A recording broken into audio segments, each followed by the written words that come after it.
Não machuquem ela. Só peguem o meca.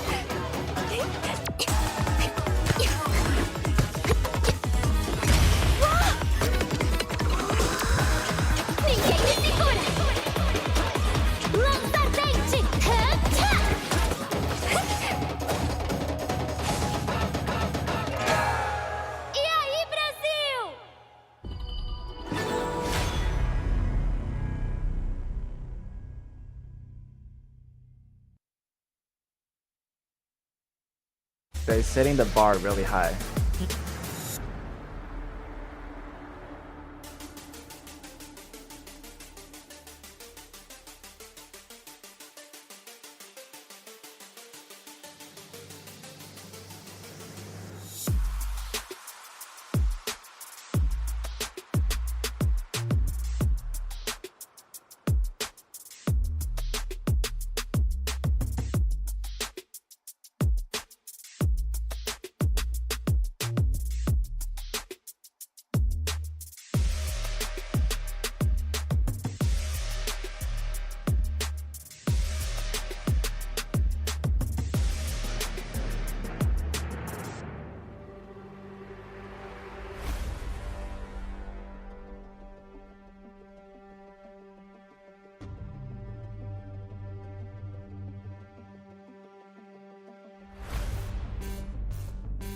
Welcome, ladies and gentlemen, to the 2023 HOK Kings of Asian Wave Season 2 tournament. And I'm your caster, I'm Gigit. I'm your caster, I'm Nora. I'm really excited to sit in here and casting our Season 2 of Honor of Kings Asian Wave event because, it's been a while, right? It's been 1 month or 2 months, and there's a lot of new faces that we're going to witness in Season 2. Definitely. They're going to be 4 more new teams joining us from different kind of regions. And these teams is going to compete in this 12th team for the Grand Prize Championship. And that's an honor. And it's really an honor to be here. Yeah. And actually, a lot of differences can be seen in Season 1. So actually, we made a small VCR and just let you guys to know more about our newfound format in Season 2. Let's check it out. As the S1 finals come to a close, the much-anticipated 2023 KAW Season 2 is set to begin again. 12 teams from Malaysia, Japan, Philippines, Korea, Myanmar, Laos, and Nepal will compete for a total of 500,000 yuan, award over 25 match days. The first pentakill of the season, KAW, and there you go. The regular season will kick off on July 27th with 2 rounds. In the first round of the regular season, the 12 teams will be divided into 2 groups based on the S1 competition points. The top 6 teams in the Season 1 will directly enter Group A. The rest of the teams in S1 and the teams newly joined in S2 will enter Group B. Teams from each group will be playing against each other in a BO2 single round robin format in 9 days, with 3 points for a win, 1 point for a draw, and 0 point for a loss. After the first round, the qualification for the game will be determined based on the point ranking. The teams ranked 5th and 6th in Group A and top 2 teams in Group B will compete for promotion and relegation format in 2 BO5 games on August 11th. The winning 2 teams will enter Group A in the second round, and the losers will enter Group B. The second round of the regular season will start on August 13th. All teams will have their past points cleared and will participate in a 9-day intra-group BO2 single round robin. After the game, all teams in Group A and the top 2 teams in Group B will qualify for the playoffs, while the remaining 4 teams will be eliminated. After the regular season comes to an end, the playoffs will start on August 31st. The 8 qualifying teams will compete in a 5-day double elimination competition, as shown in the diagram, for the 2 tickets to the finals. The much-anticipated KAW League Season 2 Finals will take place on September 7th. There will be a BO7 single elimination competition, and when the game is at 3-3, it will enter the Ultimate Battle Mode. And then the first team to win 4 games will be crowned the Ultimate Champion. Finally, we are pleased to announce that the champion of the KAW Season 2 will be directly for the 2023 KIC Wildcard Qualified Competition. And they will compete with teams from other countries and regions for a place in the 2023 Honor of Kings International Championship. Who is favored to win the championship? Let us look forward to it together.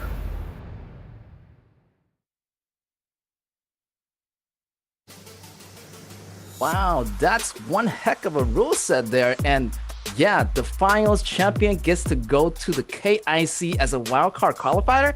That's crazy. I'm really looking forward to this competition. And also, like, the KIC will kick off maybe at the end of this year. So actually, it's going to be quite close. And I do believe that's going to be a huge thing for all of those teams trying to vie for. Yeah. I feel like the rule sets is a little bit different this time from the first season of the KAW. True. You know, they added one more regular stage, so 2 regular stages, and also they added the ultimate battle for the finals.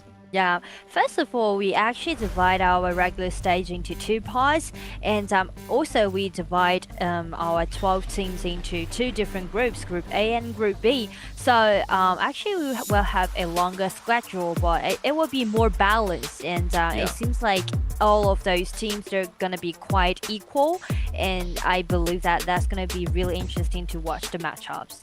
Yes, basically only top 8 teams is going to go into the playoffs, and that will be decided after the regular stage of the round 2.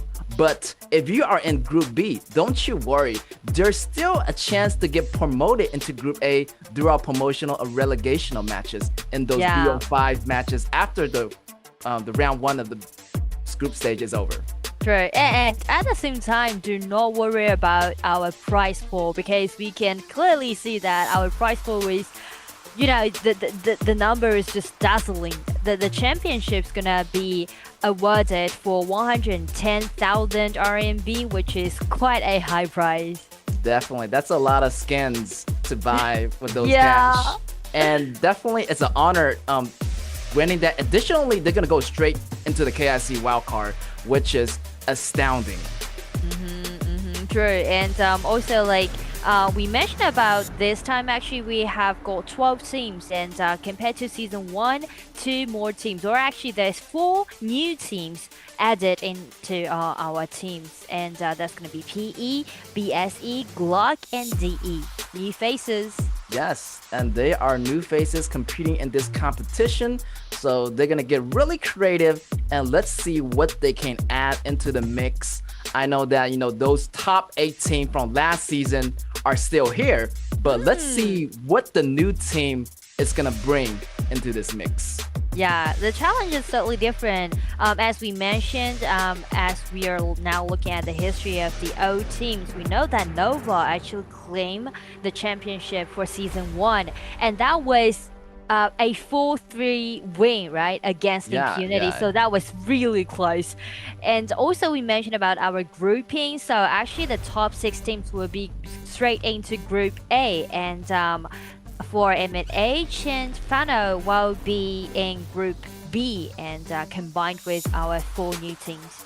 Definitely, it almost felt like yesterday the battle happened between Nova and Impunity. So wow, it just, you know, time flies, and we're already into season 2 of the competition.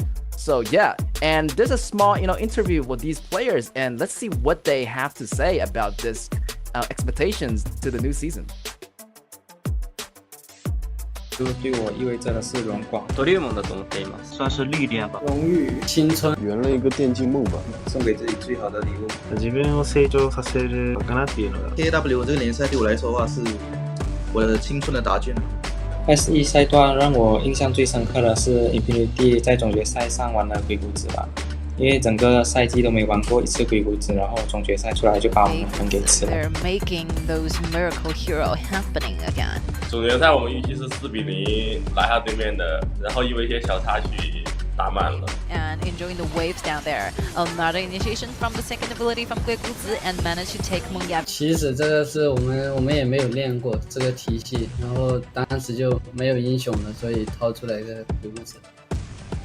RCG っていうチームと2回目に戦った時で RCG と1回目に戦った時は結構こうスムーズに勝つことができてなんですけど、こう2回目に戦った時はこう1回目と比べ物にならないくらい相手のチームのこう連度が上がっていて、特にそのマップコントロールの面ですごく圧倒されて、その試合が一番印象に残っています。我们是有人员方面的调整，补缺我们上赛季所缺失的一些东西吧。之前2个人都是在线上，现在5个人全在线下，可以更好的交流，决策也能在第一时间做到。练很多英雄池之类的，阵容之类的也改了很多。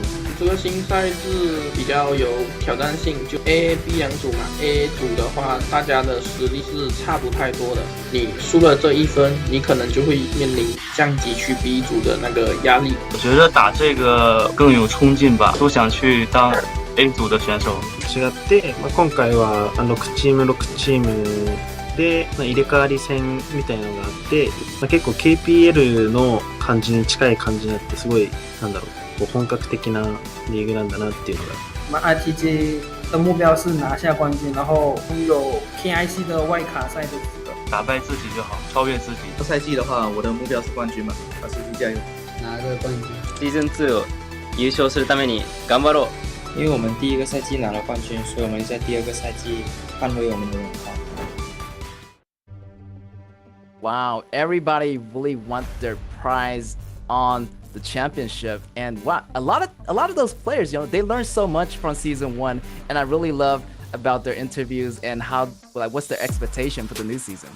Yeah, and actually we can see all of those momentum, hiding beside that excited face. And also, like, they mentioned about our new format, right? Again and again about the grouping, about our like stages, because we actually have 2 rounds in our regular stage, and that's gonna be a great thing for them to practice the new systems, the new heroes, because we know that as we're going to the season 2, our patch would be totally different. That's right, new patch is gonna be new metas. And up for you guys today, right off the bat, we have Group A for all the battles is gonna be going on today. Our match 1 already. It's gonna be Nova against Impunity. Oh, setting the bar so high on the first day. I'm just super excited. We know that these 2 teams would be considered as 2 of the most strongest teams right now in our KAW event.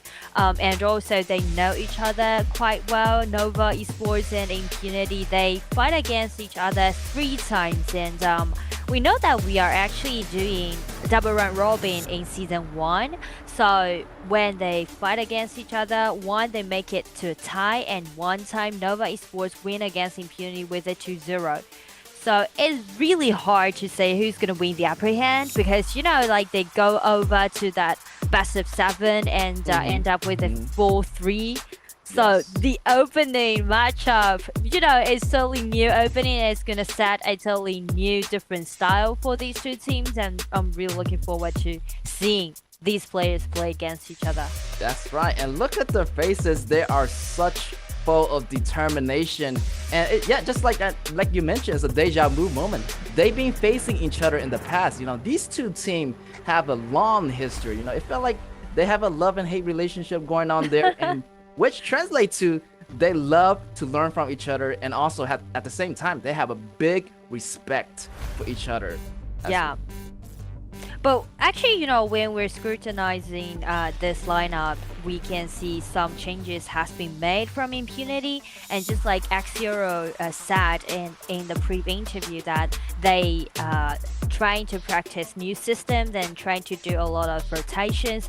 So I'm wondering what kind of new thing that Impunity is going to bring to us. That's right. Impunity probably have a lot of secret weapons, hiding up their sleeves. They've been using, different kind of heroes. And like you mentioned, when they pull out that Guiguzi and one of those rounds, it really surprises Nova. Nova saw that as a surprise and they didn't know how to react to that. So this time, both teams actually, practices a lot. And right now, as they mentioned, some of the teams are offline now. Before they were, playing it online. Now they're offline and they're gonna have a better communication between each other.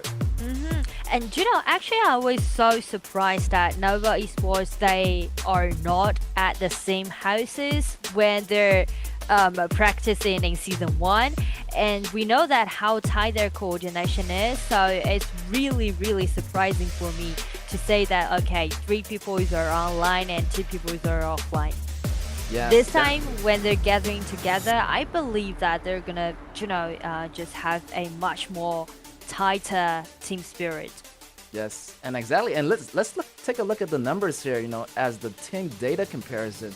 The total kills obviously is going to go with Impunity as they are more aggressive in my opinion. And wow, look at those numbers. Feels like Impunity has those upper hands in this statistics.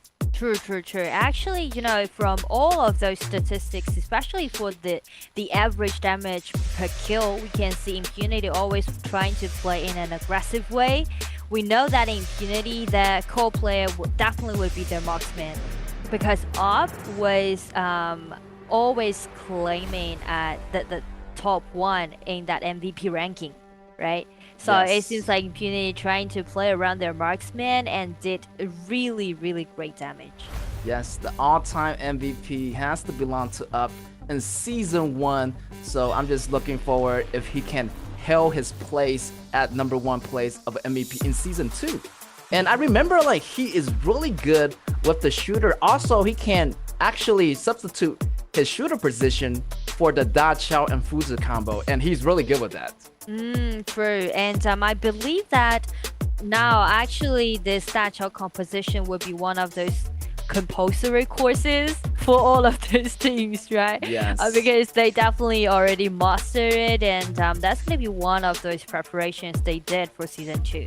And also, Nova compared to Impunity, though, the statistics won't be that well for those numbers, but Nova is one of those teams which can operate in the game, and it's quite rare in our KAW.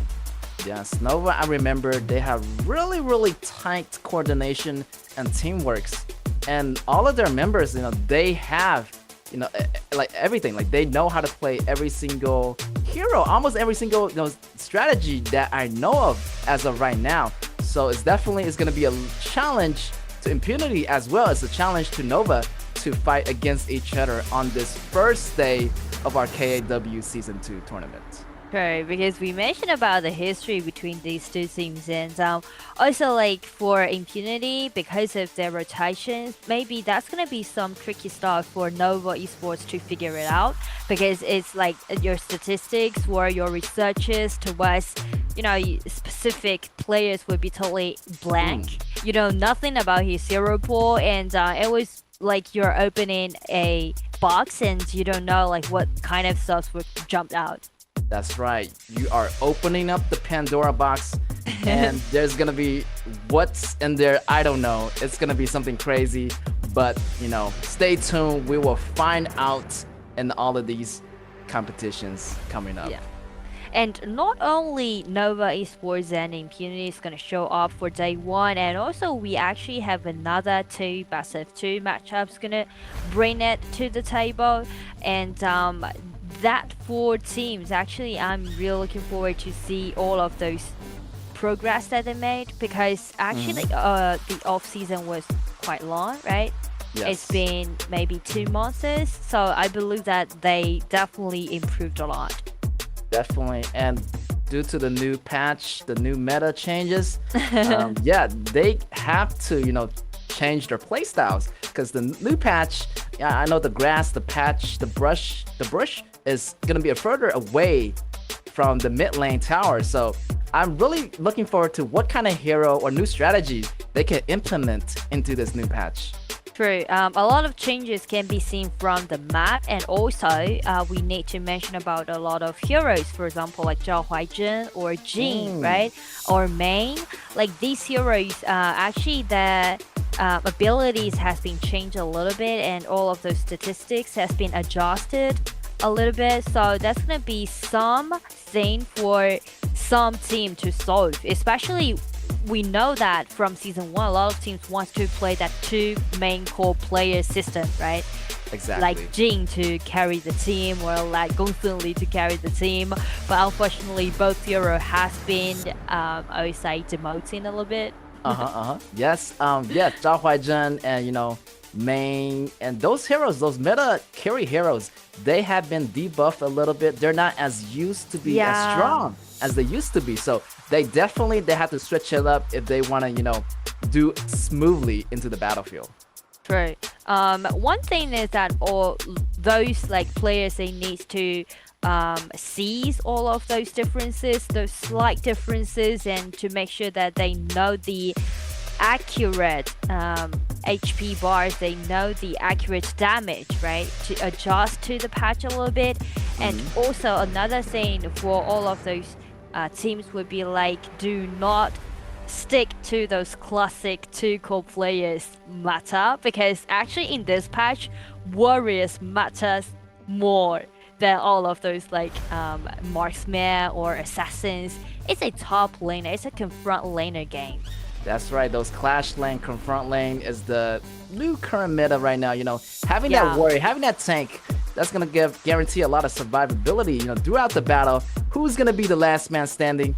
Well, who has the tankier meta top lane, of course. And I just really want to see those creative compositions being picked out for both teams. Yeah, and also like in this patch, we would say like a lot of fights can be witnesses, because just like what Gaga just said, like this patch, the tankier, the better.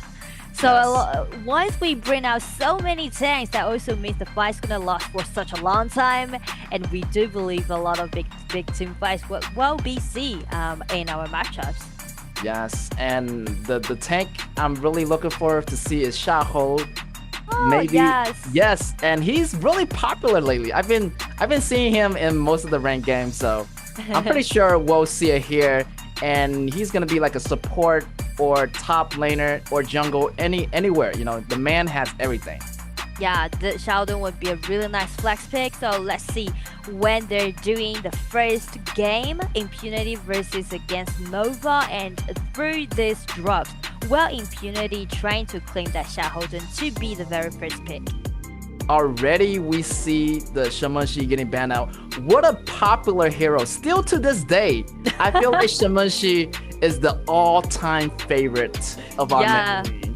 Long live the Shemenshi. Yes, and Impunity already banning out Dachao, which is already putting pressure on Nova. They know what Nova is gonna do. And actually, we can see a small trick that Impunity is doing right now, that they ban away this Guan Yu, because we know that Shen was that FMVP in our finals from season 1, and also the best hero, the most confident hero that Shen want to play with definitely would be this Guan Yu. Yes, Impunity definitely been doing their homework on Shen, and they are banning away his best hero, as he is the FMVP of the last season championship. But wait, what is he picking here? It's gonna be Main. Wow. And maybe he is gonna lock it down. I feel like Main still have a lot of damage. I mean, they debuffed her a bit, but I feel like the damage is still there. Oh my god, Zhao Huaizhen is getting out of the box too. Wow, top 2 heroes right now. True, top 2 mana picks, and that's quite, KPO style. I can feel that kind of KPO sense from the comp that Nova Esports are choosing right now, because Main and Zhao Huaizhen can both be great assassins and also carrying a really tanky front line. Definitely, and with the reply, Impunity is gonna pick out Xiahou and Byron as a top laner. So, those are the, meta from last season, I feel like. But they're still good. They're tanky enough to survive the damages from Main and Zhao Huaizhen, if you do say. True, and from like the 3 previous picks, we can see like actually both teams, they are adapting to this patch quite well, because both teams are trying to play that warrior top and also bring another tank to play as assassin. Just like what we said, do not stick to that 2 core player, assassin core or a marksman core. So I believe that both teams are trying to play the most comfortable meta picks. Yes, both teams try to just try to dig each other out, try to think inside the box. What is Nova thinking? And what is Nova think of Impunity? what are they thinking, But I feel like, a marksman is still missing for Impunity, and I feel like Lady Sun's gonna be a great match for that Tai Jenen right there. Great. And we know that Tai Jenen paired with Lady Sun definitely would be the most classic duel at the Formula Lane, and Impunity is really great to playing with such duel because they had quite a higher winning rate in Season 1.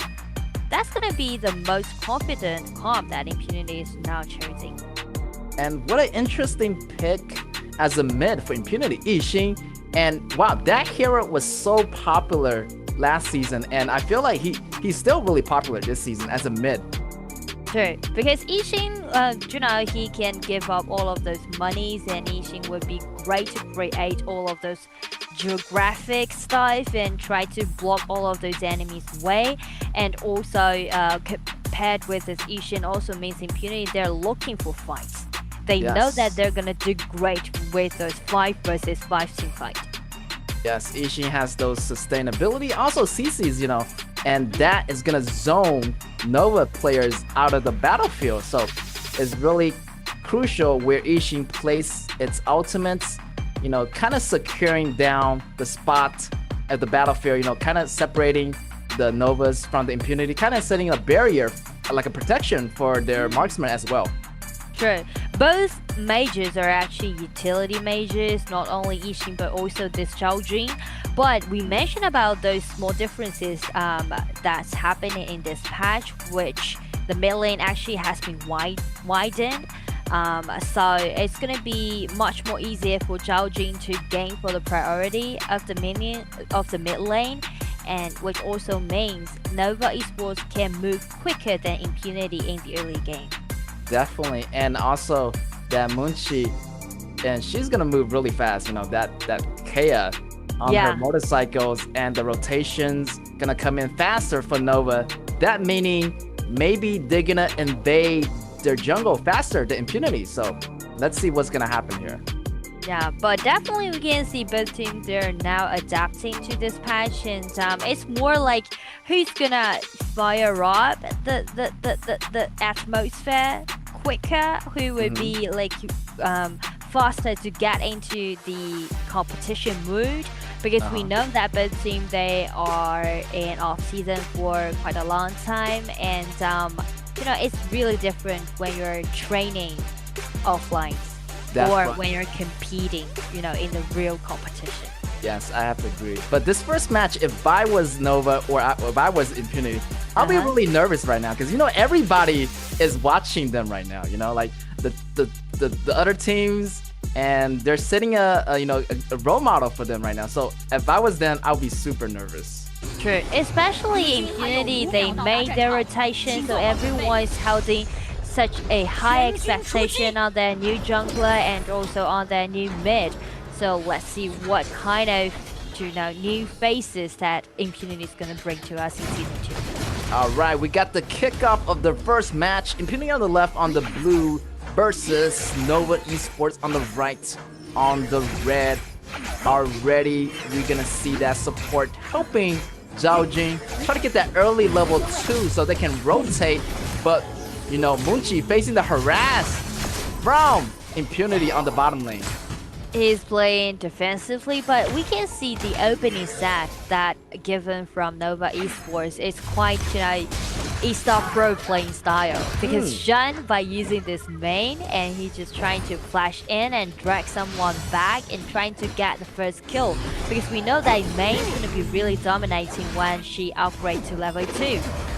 But since Nova Esports missed the first chance, everything's just gonna went back to peace. Yes. So far, so good. They're pretty peaceful right now, you know.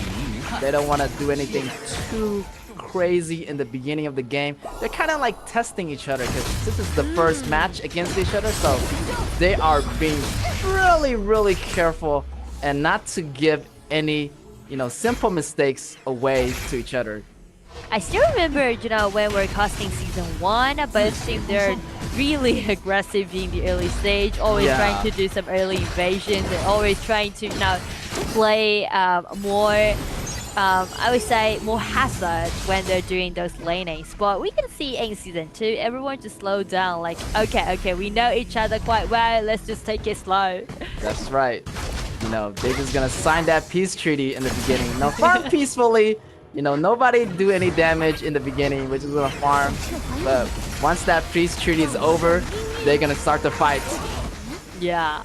And actually, that also gonna be something to do with our new patch, because we know this patch actually highlight more on the confronting lane, just like where we are watching right now. A lot of solos can be seen. And because of both junglers are playing as the tank, so it's gonna be much more slower compared to season 1. Definitely. And wow, Shin is almost getting taken out by X0, but the help is on the way here. Try to do some damage, try to make something happen, but X0 kind of peel back a little bit. And definitely, it's going to be a little bit different from season 2, where they are not using assassins for the junglers this game. Yeah, so actually we can see Impunity, once they saw Air, this Zhao Huaizhen was that on the confronting lane, they just take a really quick movement and trying to do some damage on those towers at the farming lane. Yes, Megumi with the initiation, and with the help of the mid lane, that's gonna be first blood already for Impunity. That's a setup, because we know that Yixin was hiding himself, and actually he just gave off his mid lane and let Linfeng to clean up all those mid lane waves and trying to initiate. He was hiding at the bushes, and that was the setup. Yes, that setup was well calculated by Impunity, and getting that, you know, Zhangfei in the process, you know, gaining that first blood means a lot for Lady Shen and the rest of the team. And you know, I got that kind of feeling that Nova Esports are facing big troubles, you know, because like Impunity from their opening set and from their rotations, I can clearly see that the coordination would be much more tighter, and it would be like all of those small opportunities, they always trying to catch it and make it to be a big chances for them to snowball.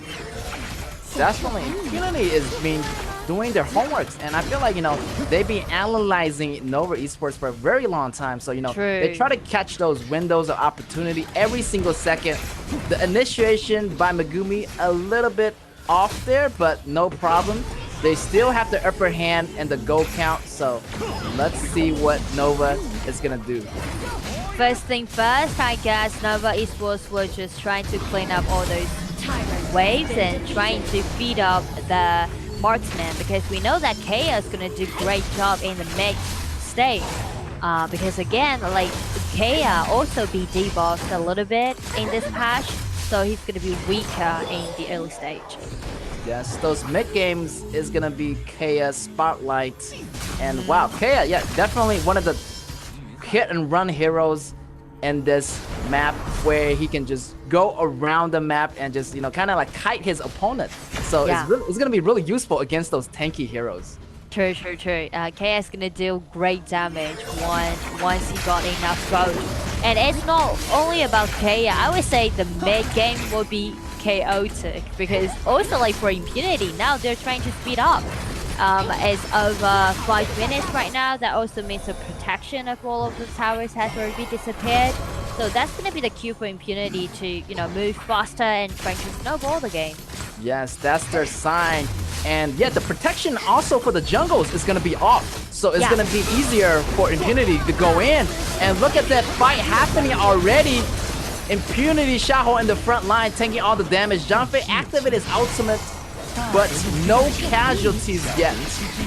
This trade, I was saying, Impunity totally win the upper hand because they force out Jumpface's precious ultimate, and that's gonna be the sign for them to do the tower dive. And for 1000 just being taken down under his own mid lane. Wow, Impunity being as aggressive as they are working this game out pretty smoothly so far. Yeah, and do you see like the 4-1 push that they're doing right now? They just let X0 to play the solo, and X0 is just gonna take care of himself, you know, eating up all of those goals and trying to play defensively.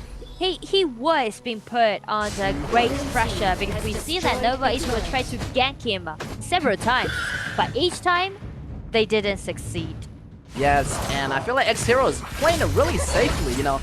He knows that he is the one that's gonna take all the pressures from Nova Esports, so, you know, they're gonna have that 4-1 push and, you know, putting that pressure on him, but creating more space for his allies. True, because once they know that Nova Esports try to do a lot of ganks on X0 on this Byron, definitely Nova Esports gonna have numbers in deficit on the opposite side lane. So that's the reason why we can see Impunity try to play around their Lady Sin and just pushing forward. Every time when they find out that Nova Esports got numbers in deficit, they try to push forward.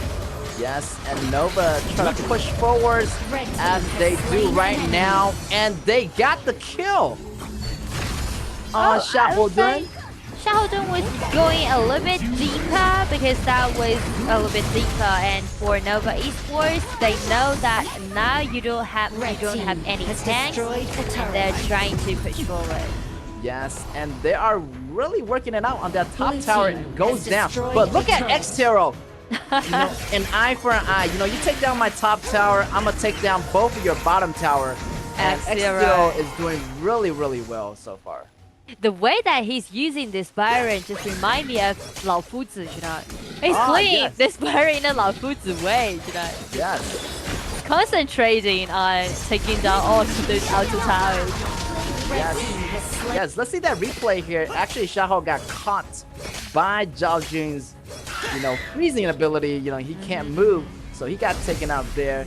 But so far, so good. Impunity still have the upper edge, I would say. A little bit goalie, but map control so far is 50-50. So let's see what's gonna happen in this next team fight. Everything seems to be quite well. It goes to Impunity because they already got like 4,000 gold lead, and this gold lead basically would be on X0 because X0 always doing that 4-1 push, taking the responsibility of doing the one. So he already got 6,000 gold. Yes, and you better watch it for that lady's strength. She's already have almost 8k in gold. Yeah. And once the damage is gonna come online, it's gonna be really devastating. Tyrant is gonna go to Nova and activating Janfei's ultimate. Everybody's gonna back off a bit, but watch out, Byron! Byron! Byron's trying to come in, but everyone just needs to retreat for Nova Esports. That was a really nice try from Nova Esports because we can see the position of Shan, right? The positioning. This main always trying to, you know, sneak into the rear and trying to play in a Guan Yu style. Yes, yes, definitely. And wow, they are pushing in all the way. The second tower is already down, and here comes Main going into the back row, trying to take down Flower. Flower goes down, Megumi goes down. This could be trouble for Impunity. That's going to be a 5v3 situation. X0 goes down as well, and that's going to be a 3-for-0 trade for Nova. Great job on Nova's side. This would be the turning point of the whole game, and that will count on Shun this main. Because Shun, we mentioned about his positioning, he tried several times trying to, you know, turn all of those things around and finally find a really nice positioning. Came in, flashed in, and dragged Flower back and got a really nice execution. Wow. Shen did a great job. He risked his life to save the whole game, and definitely that's a turning point for Nova Esports here. Yeah, we can see like from this big team fight, Nova Esports actually just turn the table around. They take down the milling tower, they take down all of those outer towers. That also means that's gonna earn more time for Mutsi, you know, get the red buff and get more gold lead, and he's gonna be a great weapon for Nova to deal with all of those tanks from Impunity. Yes, if Impunity want to take down Nova, I feel like they need to take down main first somehow, you know. Having Yeah. X-Hero confronting, you know, main at the top lane before going into a big fight, or finding out, you know, Shun's position before going to a big fight. True. Finding out where Shen would be the biggest problem for Impunity. Wow, look at that coordination. That 5-man strike on X-Hero, and X-Hero just got teared apart like a piece of paper. So right now, Nova definitely got the upper edge here. Yeah, and we can see Nova Esports, they already equalized the goal difference. You know, 2 minutes ago, that was like 4,000, which would be really significant. But right now, Nova Esports even win the upper hand from the goal difference. They got 1,000 goal lead, and everything would be much more easier for Nova to execute from now on, because they can easily utilizing Zhao Jun's ultimate and also KAW's ultimate and try to take down all of those towers. Yes, definitely. Wow, Shen, such a game changer. Like, he just did a lot for his team. Yeah. And right now, they are taking the Overlord as we speak. And they're gonna have that Vanguard pushing the lanes. That's gonna be, you know, dangerous for Impunity here. And the fights is gonna be happening. The ultimate from Ishin is gonna, you know, zone them out a bit, you know, buying Impunity some time to farm up, but their time is running out. And that was really close. Now Shen was targeting on those top spare and trying to, you know, farm up a little bit. And that was really close. We can see the timing that Shen find out. He just goes straight towards Flower and force out Flower Splash. Yes, definitely. I feel like Shen only have one mission, you know, just target Flower for the whole game. Yeah. Yeah. And also the Star Breaker has been made for main. That also means he's gonna deal armor pairs towards all of those tanks. So from now on, it's not only Flower should be afraid of this main, but also for X-Zero or Lingfo. Definitely, those Ermo penetrations gonna hurt. It's gonna be the same to those tanky heroes. And yeah, they better watch it, because Shen is gonna be coming for you.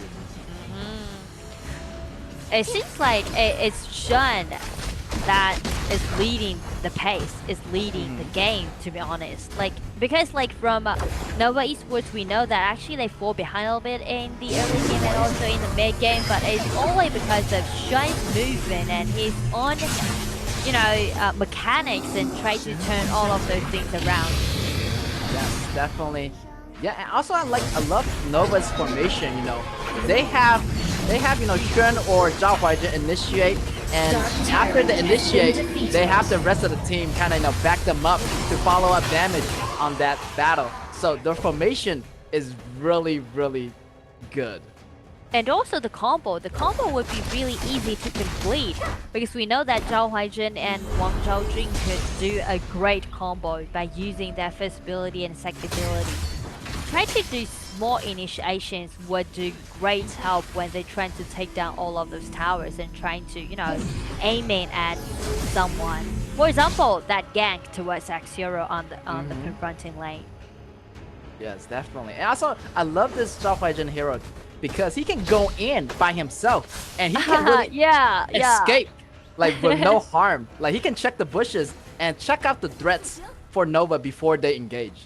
True, and also like his ultimate allow him to soak in all of those damage and try to, you know, pay it back.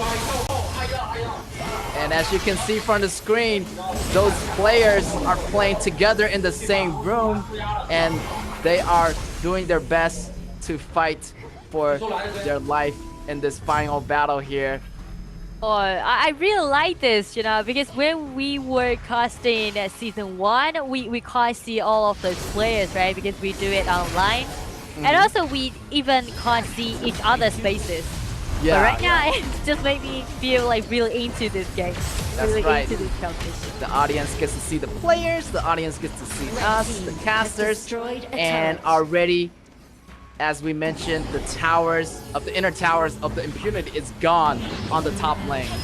Yeah, so that's the difference, that's the difference between two majors.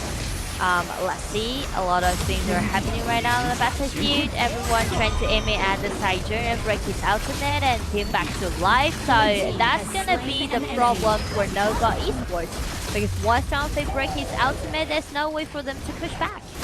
That's right, and that tankiness of Xiahou Gun just soaking up all the damage on the front line. It really brought a lot of space for Impunity's members to do those damages to Nova Esports. And we can see like the measure that Impunity is using right now would be really straightforward.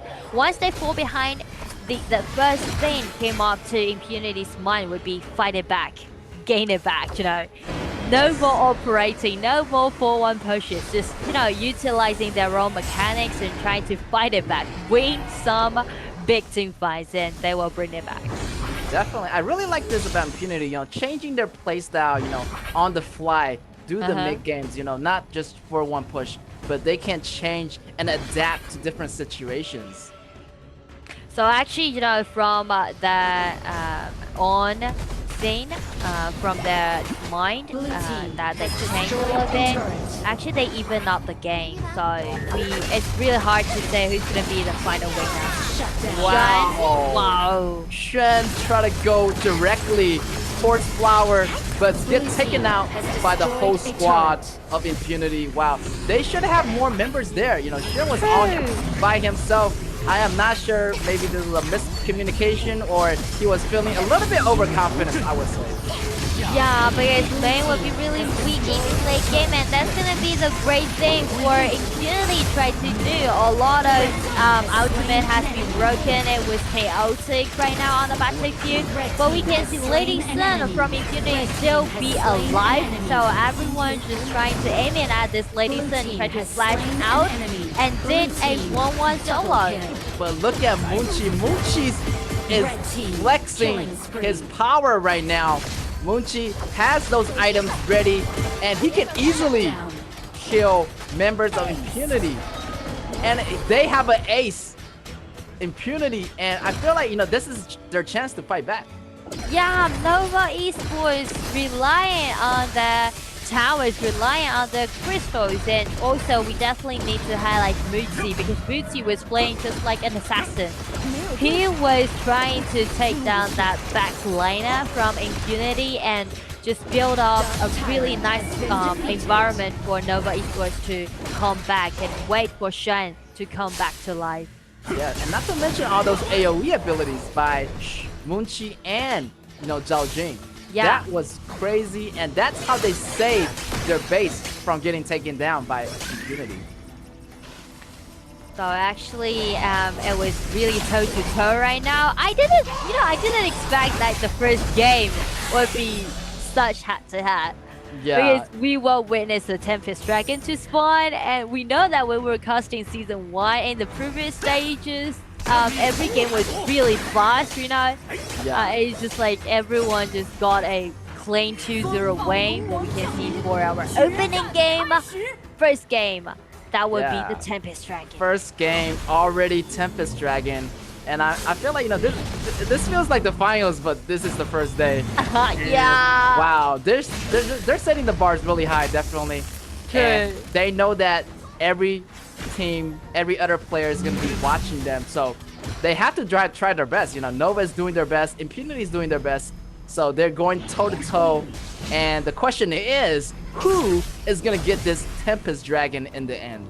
True. Everyone's just gonna put their money on this Tempest Dragon because we know that how crucial this antique monster is in the late game. And we can see now X-Hero was hiding in the bush. He was at a really nice positioning. Yes, I would say X-Hero has the better positioning, but the damage is gonna be too much for Nova. Nova is gonna initiate back and getting that kill. 3 kills already for Nova. They're gonna push all the way. I feel like this could be it for Impunity.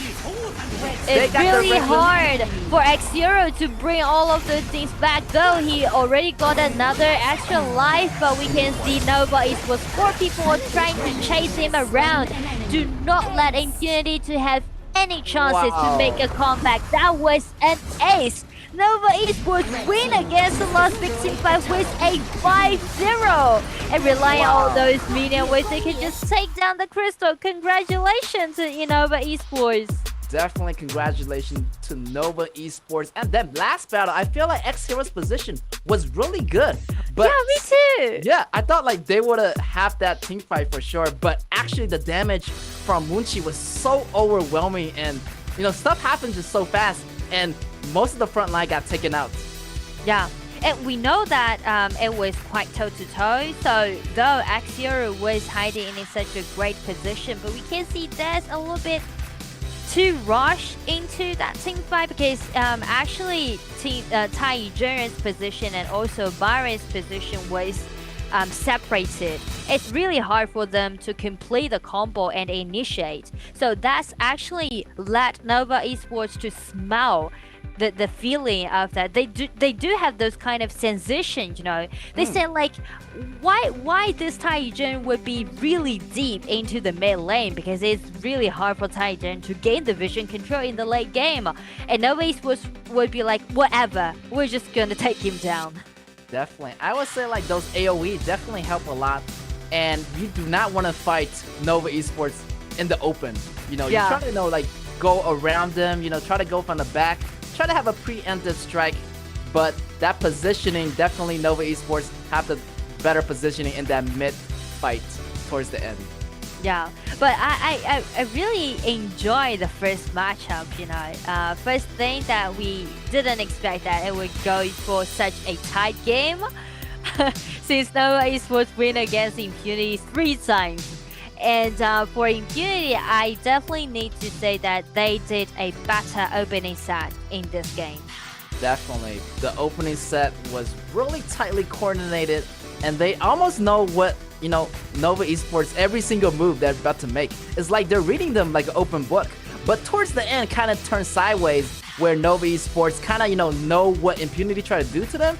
So, yeah, like, Nova Esports got the upper hand towards the end. True. It's more like Impunity operated this game quite well in the late and in the early and mid game, but we know that Sean, the confront laner from Nova Esports, he was the FMVP of our finals in season 1, and we know that how great he was playing all of those warriors, for example that Guan Yu, and this time by using that main, he was the one. We definitely need to put him under the spotlight to bring Nova Esports back to the battle. Definitely. And you can see from the statistics that the goal count, here is going to be more for Nova Esports. And look at Shun's goal. Almost 15k, almost as much as Munchi's. So definitely they have those goal counts. But look at Flower. Even though, he has those goal counts, but the damage wasn't there. The space wasn't there, not enough for Flower to do those damages. True.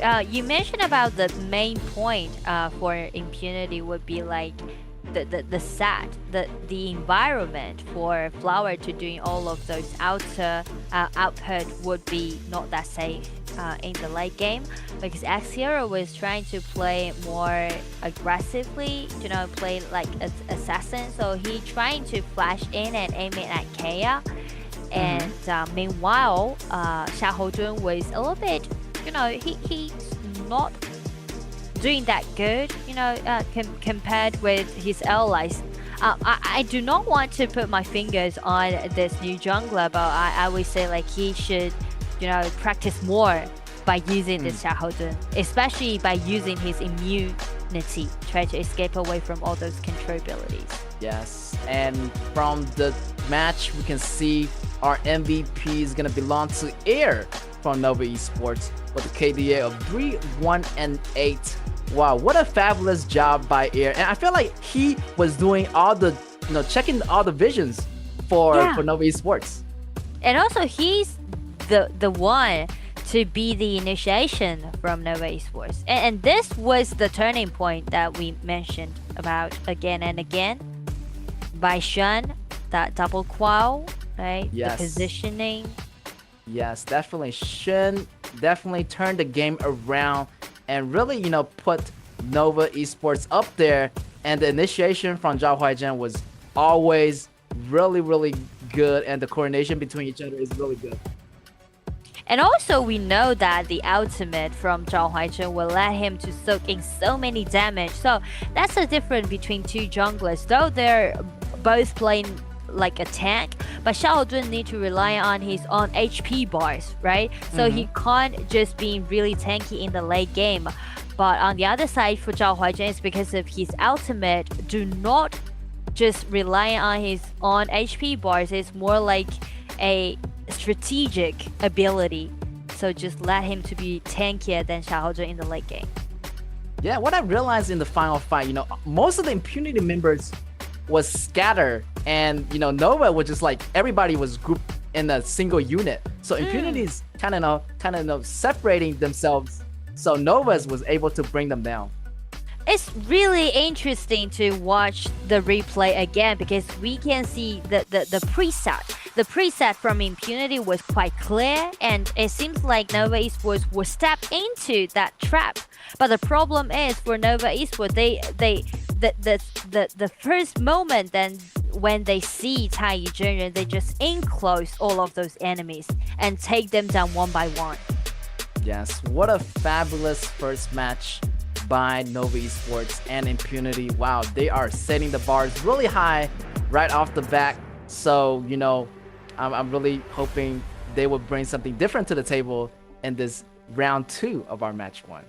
And I'm wondering, will Impunity ban away that Guan Yu again?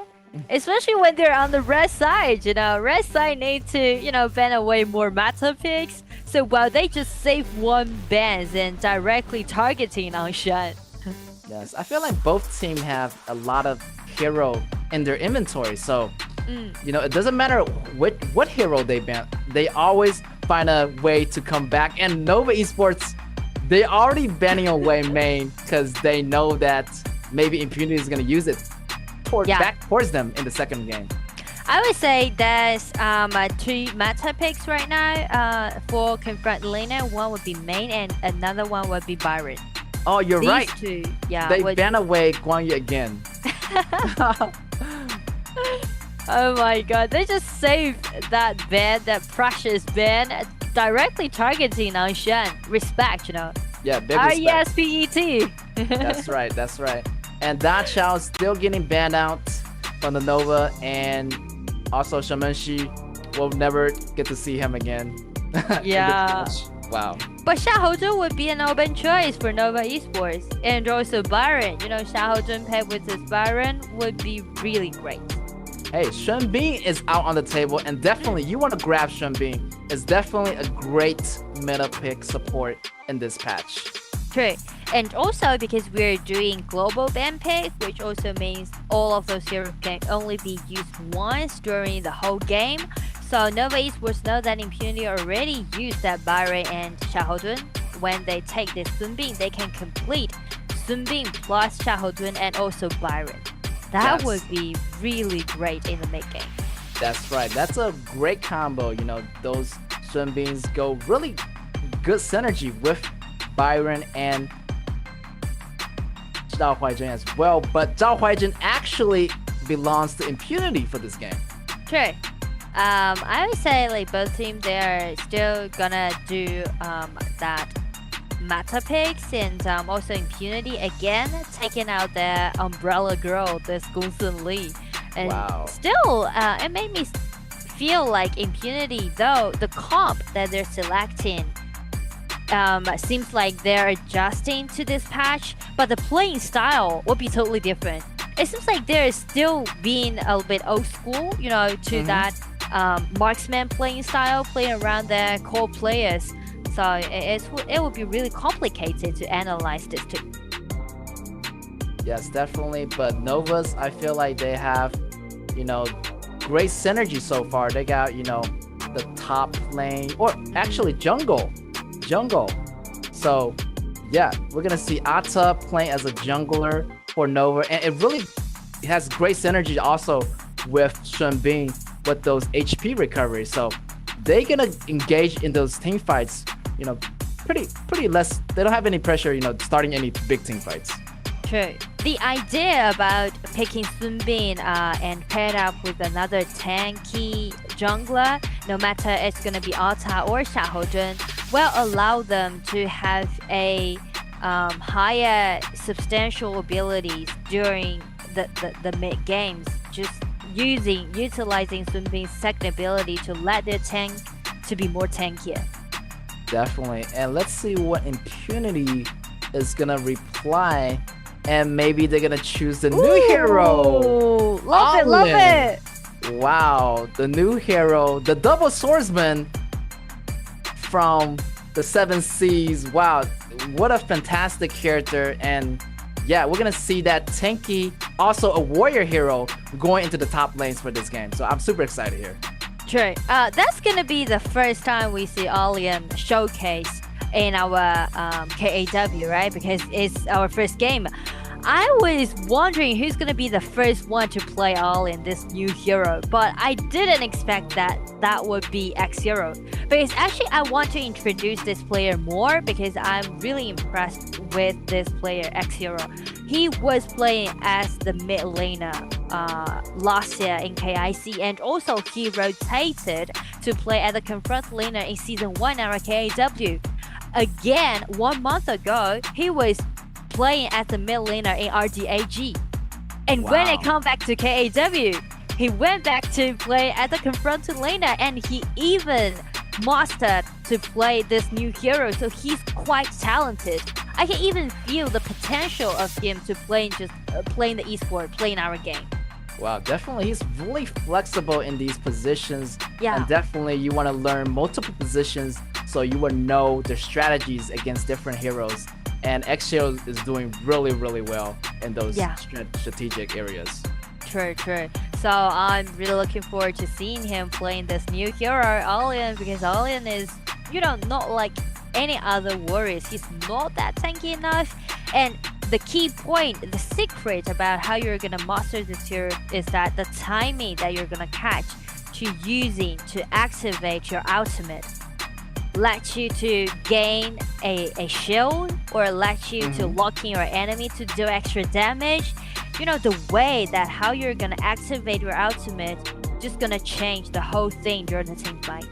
That's right. X-Hero, this hero, Allen, is not tanky at first, but once he built up that anger, that energy bar, he's gonna get tankier. The man has true damage, has magical damage, physical damage, and immunity, and lifesteal. So this, I feel like he's like a futuristic hero, and he's making all the old heroes look bad. But anyway, nobody's perfect. He's not gonna be that tanky towards the late game, as his damage is not gonna be enough. But towards the beginning of the game, he's gonna be a really, really hard hero to take down. True. And also you can see Magni is trying to take out this Weiguzi, which surprised Nova Esports when they are doing that finals in our Season 1. So let's see, will him utilizing this Weiguzi to make something miracle happen, or this time Nova Esports is just gonna be well prepared. That's right, and Nova Esports gonna be on the left, on the blue, and Impunity on the right, on the red. And already we can see that the two mages getting to level 2, try to make some quick rotations maybe. But top lane is where the action is gonna be at. I'm really looking forward to how X-Hero is gonna be using this new hero, or utilizing this new hero. This new hero, Alien is just gonna do quite good job during the laning, especially when he's facing the Charlotte. Because Charlotte has been debuffed a little bit, he won't be that, tanky in the early game. And also, like for Charlotte, he need to build up all of those items to let him have extra cooldown. So, Yes. And already, X-Hero try to do some damage, try to trade some blows towards, you know, Charlotte. And I realize that why Shun choose this hero, because Charlotte has damage reductions. You know, when she used that, you know, Severin Sword of Gradient, she's gonna have 40% damage reduction. So it's gonna be really crucial fighting against Allen. True. And that's gonna be in the late game because he needs to, you know, it will rely on his levels. So in the early stage, it's gonna be only like 21%. So she still need to be a little bit cautious. Yes. Also, another thing I mentioned is Megumi picking this Guiguzi. But it's kind of risky against Shenbin. But big respect to Megumi. I think Megumi tried to make something big happening in those team fights. True. And do you know? Do you remember that we mentioned about the changes in the mid lane, that the bushes and the road has been widened. So that's gonna be a little bit tricky for Guiguzi to hide his own vision and try to do some ganks, you know, because there's a long way for him to go, and he's gonna be easy to spot by all of those players from Nova Esports. Definitely. So you know, the high and seek game is gonna be a lot easier. You know, try to find those targets, try to find those positionings on those key heroes like Guiguzi. So those main potential threats from Impunity. Yeah, so that's gonna be the idea for Megumi to change a little bit. He just can't wandering around in the mid lane because it won't let him to succeed. We can see like Yan, this Ganjao Moye's position, he was being extremely cautious, right? Yes. He's hiding behind his own red buffs. He won't step out of his towers. That's right, he's playing really cautiously. But look at Megumi, look at, you know, Xiao X Lang. They're just waiting. They're just waiting in the mid lane, you know, waiting for him to come out of his house. But he is not falling for that trick. I even can see the frustration, you know, from Megumi. It seems like he was wandering around and trying to do some ganks, but no one's actually came out. That's right, you know, like Ganja Moy is like that last cake. You know, everybody want to steal that cake. And, you know, Xiao X Lang and Megumi just so mad that they can't get that opportunity. But the first blood already drawn here for Impunity. And that's what happened last game. Impunity getting the first blood. True. And this time, Flower using his own mechanics because we know that Megumi was not there. Megumi was kind of lost, right, during the whole map. So Flower was playing as a 1 versus 2. And even claimed that first blood. Nice job. Definitely. And yeah, definitely it's going to be a slower pace this game. Already 4 minutes in, so that means the tower protection is going to be off. But those towers are still standing right now. Okay. Right now, Megumi finds a really nice position. But Nova Esports again, they know that once they didn't spot that Guiguzi, they're just gonna, you know, retreat a little bit, play more cautious. Yes, and Nova's being really cautious here, and yeah, like you mentioned, like if we don't see that Guiguzi, our awareness, you know, is gonna be upgraded. Our alert level is gonna be, you know, upgraded to the next level. Yeah, and we can see, you know, like Muti using his tech ability and also Sufin always trying to detect all of those bushes.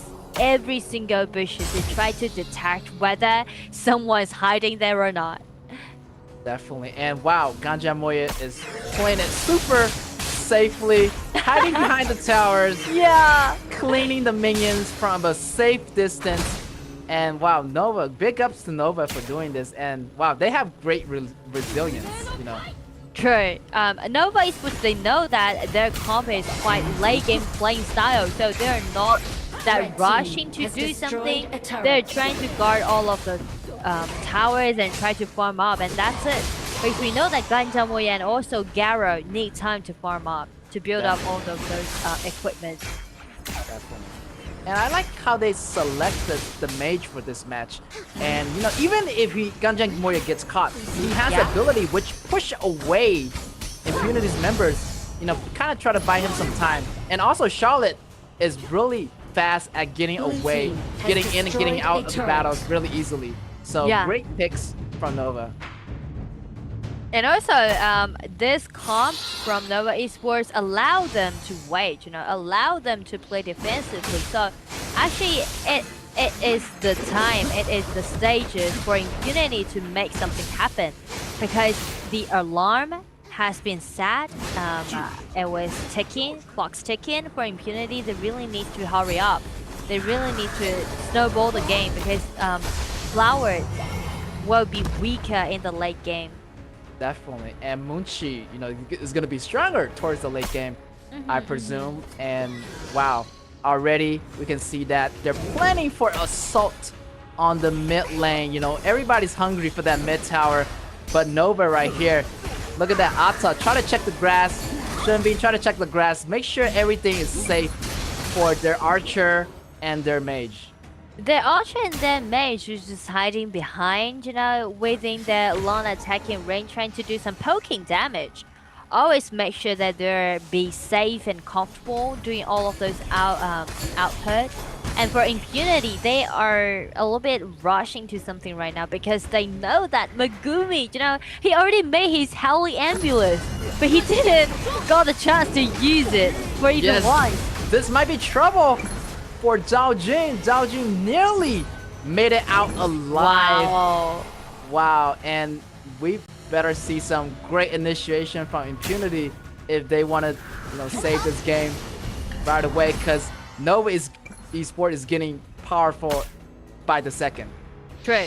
And the best thing for them to pick out this Sunbin would be like, it will let their comp to be more flexed, because they can just utilizing Sunbin's second ability and try to run it up, running down, being busy. But they always gonna catch up their enemies, and they never fall behind to gaining the priority of clean up all those minions. Yes. And also, I haven't seen Allin's ultimate yet. And Allin's ultimate, it's kind of like a Libu ultimate, which jump into the back row or putting a shield on your ally. So I'm really looking for how X-Hero can utilize this ultimate, try to go into the back row, try to, get Garo or get Ganja Moya in the process. Okay. I do believe X-Hero also want to make the scene happen, But the problem is, we can see Nova Esports position, they won't let Impunity have any chances. Yeah. Impunity, they're trying to, roaming around again and again. Actually, they're not trying to, farm up. The thing is, they try to do some ganks, but we know that the mid lane has been widened. So it's really hard for them to make something happen in the mid lane.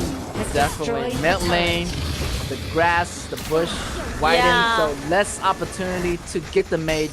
And Nova Esports is utilizing this to its advantage. So Nova Esports definitely try to drag this game out as much as possible until Munchi's damage comes online here. I would say Impunity right now would be quite annoyed by Nova Esports, because especially for Megumi, right? Let's see poor Megumi, every single bushes he tried to hide his position, but every single time he would be detected by Nova Esports. But definitely also respect to Megumi for being so patient, try to wait for the right moment to use that Howling Moon, and just waiting for that opportunity. But Nova won't give up those chances so easily, and those positioning by Nova is great, and getting to those backline is going to be really hard for Impunity. Yeah, but believe me, the storm is coming right now, because we can see we are at the 10-minute mark, so all of those epic monsters are spawning right now. So we can see around all those camps, some team fight might be happening. That's right, and look at X-Hero's positioning. And Air is gonna engage him, but he better use that ultimate just to survive.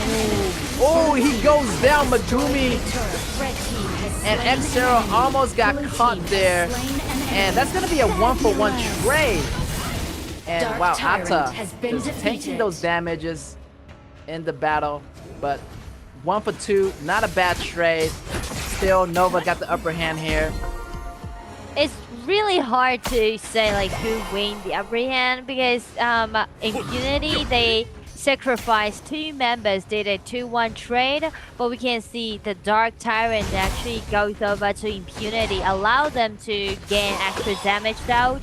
But the problem is for Nova Esports, they can easily clean up all those minions, so it's a bit hard for Impunity to push further. So actually, it has been even up again, you know, it just be equalized again. Definitely, and yeah, Nova Esports definitely have some, you know, minion clearing abilities. Actually, both sides has great minion clearing abilities, and just the deciding factor is, you know, up to this Megumi. If he can engage correctly, and great initiation here, but they have the initiation on Shunbin, and Shunbin barely survived that initiation by Megumi. Sunbin activated his summoner skill. He purified the control ability, let him to escape away from the surrounding. Axior again, he tried to make something miracle happen, but just see Yan, this Ganjang warrior, he just playing really cautious, you know. That's He just right. like, I won't step out of my outer tower. Yeah, I feel like he won't step out until that mid tower on Impunity is gonna be gone. But here's the engagement coming in, trying to make something happen, and both teams just testing the waters right now. You know, pushing a little bit forward, but peeling back. They're still not comfortable to engage yet. But again, time sticking for Impunity, it's gonna be more and more hard for them to find chances to make something happen.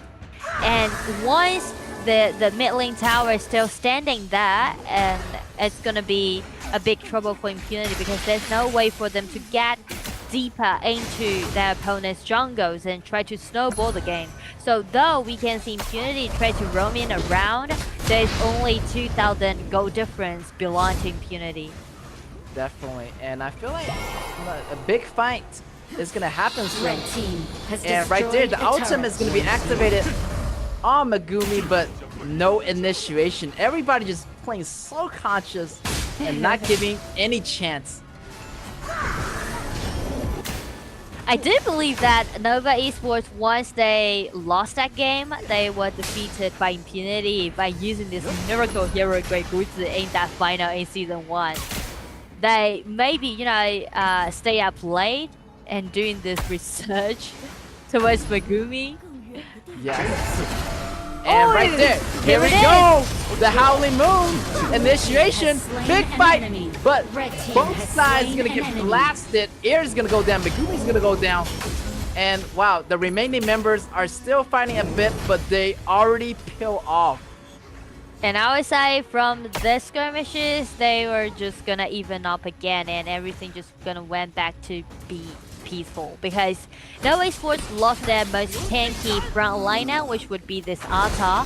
So Nova Esports is gonna retreat and hide behind their towers. And for Impunity, the best initiation, Guiguzi also sacrificed himself. So due to that factor, I would say we were just gonna wait for more than 2 minutes. That's right. Without that tank, it's impossible for Nova to engage in those big team fights. And definitely, we want to see more initiation from Megumi. And yeah, I feel like, you know, that flash, he was using it really carefully, but the positioning of Nova, you know, they're just too scattered. They were too separated because they know that initiation is going to be there. But right here, look at this. Almost getting Megumi in the process, but we might see Impunity fighting back. But Garo is in the background doing some damage, and Impunity are still separated, and that's going to be a 2-for-1 trade for Nova Esports. Wow, Impunity, they know that the clocks are ticking right now, so they're really hurried into, you know, making a lot of things happen. But the problem is, we mentioned about the geographic deficit for Impunity again and again when they're trying to, you know, fight in the mid lane. But the problem is, Impunity, they are really, you know, get into that mid lane. They're always trying to gain something in the mid lane, but just gonna put them into a really difficult position. Yes, and that Garo, you know, that damage, it's coming up online, and everybody is gonna be afraid of that marksman, and Impunity better find a way to stop that Garo, or else it's gonna be trouble for the members of Impunity. So one suggestion that I would give for Impunity is that it would be like ignoring the mid lane and try to do some gank on the side lane. Because Nova Esports, no doubt they're just gonna go for that 4-1 push. So for Impunity, actually they can try to initiate on the side lane and try to do some ganks on that solo. Definitely, but the tight coordination from Nova Esports is really outstanding. And look at here, try to initiate, but kind of hesitate a bit. You know, Megumi is really trying his best, try to make the best initiate happen for Impunity here. And as you can see, the career orientation of this Guigutsu is going to be a mage and an assassin. But this time, I would say in this game, Guigutsu would be playing more like a support or Roma. Like he was just... It's really hard for Megumi to showcase by using this Guigutsu. Yes, definitely. And also, Shunbi is kind of like a counter to Guigutsu sometimes, you know. Yeah. Using that ultimate, kind of, you know, make Guigutsu... Slow him down. Slow him down and kind of silence him for a couple of seconds. And wow, the initiation from Zhao Huaizhen is going to take down Yan. And wow, Impunity actually got the preemptive strike. And they're actually fighting back. Great initiation. Double kill already. 3 members goes down, and I feel like Nova Esports has to back off before they losing more members of their heroes. 0-3 trade, and you can see Shen was a little bit far away from his L as he has been separated, and he's just gonna come back to life. But Impunity, 4 people trying to take him down. Impunity wins against Nova Esports from these skirmishes and end up with a 0-4 trade. That was such beautiful play. Impunity's been waiting for this chance for over 80 minutes right now, and finally they catch it. Yeah, that window of opportunity was really short, you know, but Zhao Huaizhen was able to step in and using that second and first ability to actually initiate on Ganja Moya. And once Ganja Moya goes down, the rest of the team just rush over and kind of overwhelm Nova Esports. What a play by Zhao Huaizhen. Yeah, and also we would say Impunity changed their strategy because they're not, you know, really rushing to like confronting Nova Esports in the mid lane. On the other side, actually Impunity trying to sneak around and trying to, you know, enclose Nova Esports player and trying to, you know, initiate. Definitely, I like what Impunity, you know, try to switch it up. Not just, you know, fighting in the opens in the mid lane, but actually changing the strategy, changing the play style, kind of, you know, hitting them from all sides, you know. Yeah. To make an open window for themselves. Definitely. And now the ball is back on Impunity's side. But look at here. Now Nova Esports, you know, they're more separated a little bit, but also they want to, you know, remain close to each other so they can support each other out. And the vision will be under control for Nova Esports, but Alta will be that tanky enough in the late game, so they still need to be a little bit cautious towards this Guigutsu. Yes, but not to worry, Shenbing is gonna be there, using that second ability, you know, try to compensate for some damages, and I feel like still Nova Esports have the better late game, in my opinion. True. It will be more well-rounded, and they will do a great job when they're trying to do that 5 versus 5 team fight. Yes. I feel like this is like a deja vu moment. It's like last game, it ended up, you know, to the 20 minutes mark where the Tempest Dragon has come out. Now, also, we're in the same situation, and wow, Nova Esports and Infinity are fighting it out right now. Yeah, and they changed their side, right? Last time Nova Esports was on the red side, but this time they are on the blue side. And again, the second Tempest Dragon that we've seen so far for day 1.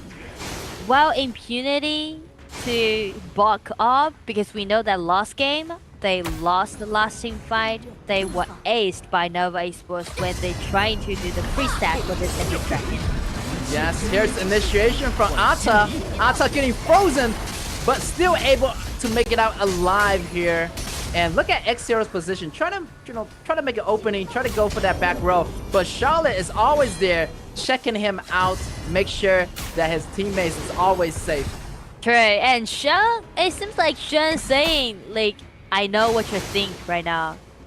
I do know what you're thinking right now because I am a great warrior or assassin player.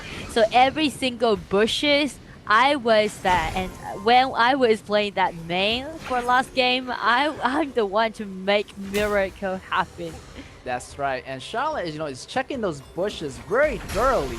And look at that, going 1v1 against X0 on that bottom lane, but I feel like they need to peel off because they do not want to stay too far away from the main group. And this main group is going to be that Munchi is going to be the core player they're going to surround. Munchi has already been fully decked out, and also he make the boost of resistance will let him to easily get away from all those control abilities and let him to be more safe when he's trying to do all of those damage. Definitely over here, Nova Esports still have all their flashes, but X0 just used his flash not long ago, so he still need to wait for that cooldown. Meanwhile, Nova try to get this dragon, but still looking for the best opportunity. They haven't find X0's position yet. X0 try to almost getting caught, but needs to back off now. What a nice trick done by Nova Esports, because they know that Infinity definitely would be there. Definitely would be there hiding behind some of those walls or some of those bushes. So Nova Esports are faking themselves, attempting to get their hands on this Tempest Dragon in case that Impunity would come out. So they just, force out Megumi's Howling Emblem. Yes, definitely. Howling Emblem is in effect, it's in CD actually. So they're not gonna have it for this upcoming battle pretty shortly. They might have to wait for that Howling Emblem, to have that cooldown ready. But look at here, Charlotte is pushing the lanes as well. So make sure those minions is not gonna take down their inner towers. And also Muzi make his Sun Chaser will let him to do longer attacking range. So actually Nova Esports can set up some free poking damage, let him to win against Impunity. I feel like a big fight is gonna happen here as the dragon gets so low. It's very tempting, and Shen getting that reincarnation armor, and he's gonna come back alive, but he's gonna go down again. But look at blue team using that core player Munchi. He's able to take down multiple members of Impunity and taking that middle tower already. I feel like Nova, they have the upper hand here in this battle as Munchi have so much damage in his attacks. Oh, and now they chase down this Zhang Huaizhen and they make it to a 1-3 trade.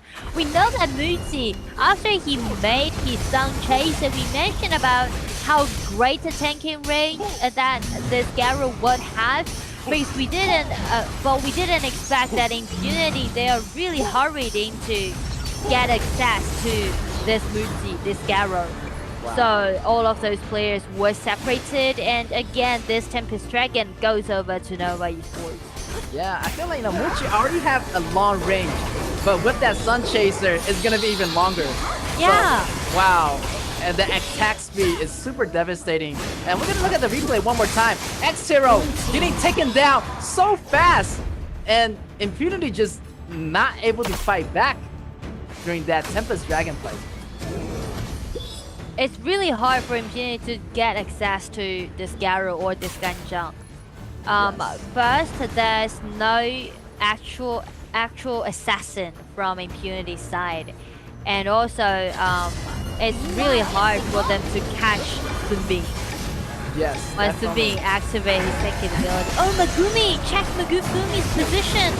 Wow, going in after the back row, but will it be enough? But Ganjian already had that reincarnation armor, using that first ability to push back Zhao Huaizhen. second ability is not gonna get Zhao Huaizhen, and he's gonna still alive. But the rest of the members of Nova is pushing the towers like crazy, and they're gonna stay alive while Xuan goes down. It's gonna be a 2-for-1 trade for Nova Esports, and the Tempest Weapon is gonna go in. I feel like it's gonna be trouble for Impunity here, as Muchi is still alive. Of the game, they're trying to play around this Muchi. Muchi also got an extra life, so they're trying to stand up all those monsters into the crystal, and only the last hit will done the job. Congratulations to Nova Esports, again a 2-0 win against Impunity. Definitely congratulations to Nova Esports for making a clear win, 2-0, and that was an amazing fight. Using Ganjan's poking damage, but the attack damage from Munchi was so staggering, like they could not resist those damages from Impunity. Yeah, they can't take it. We know, we mentioned about the comp. The style is totally different. Actually, it goes to opposite ways.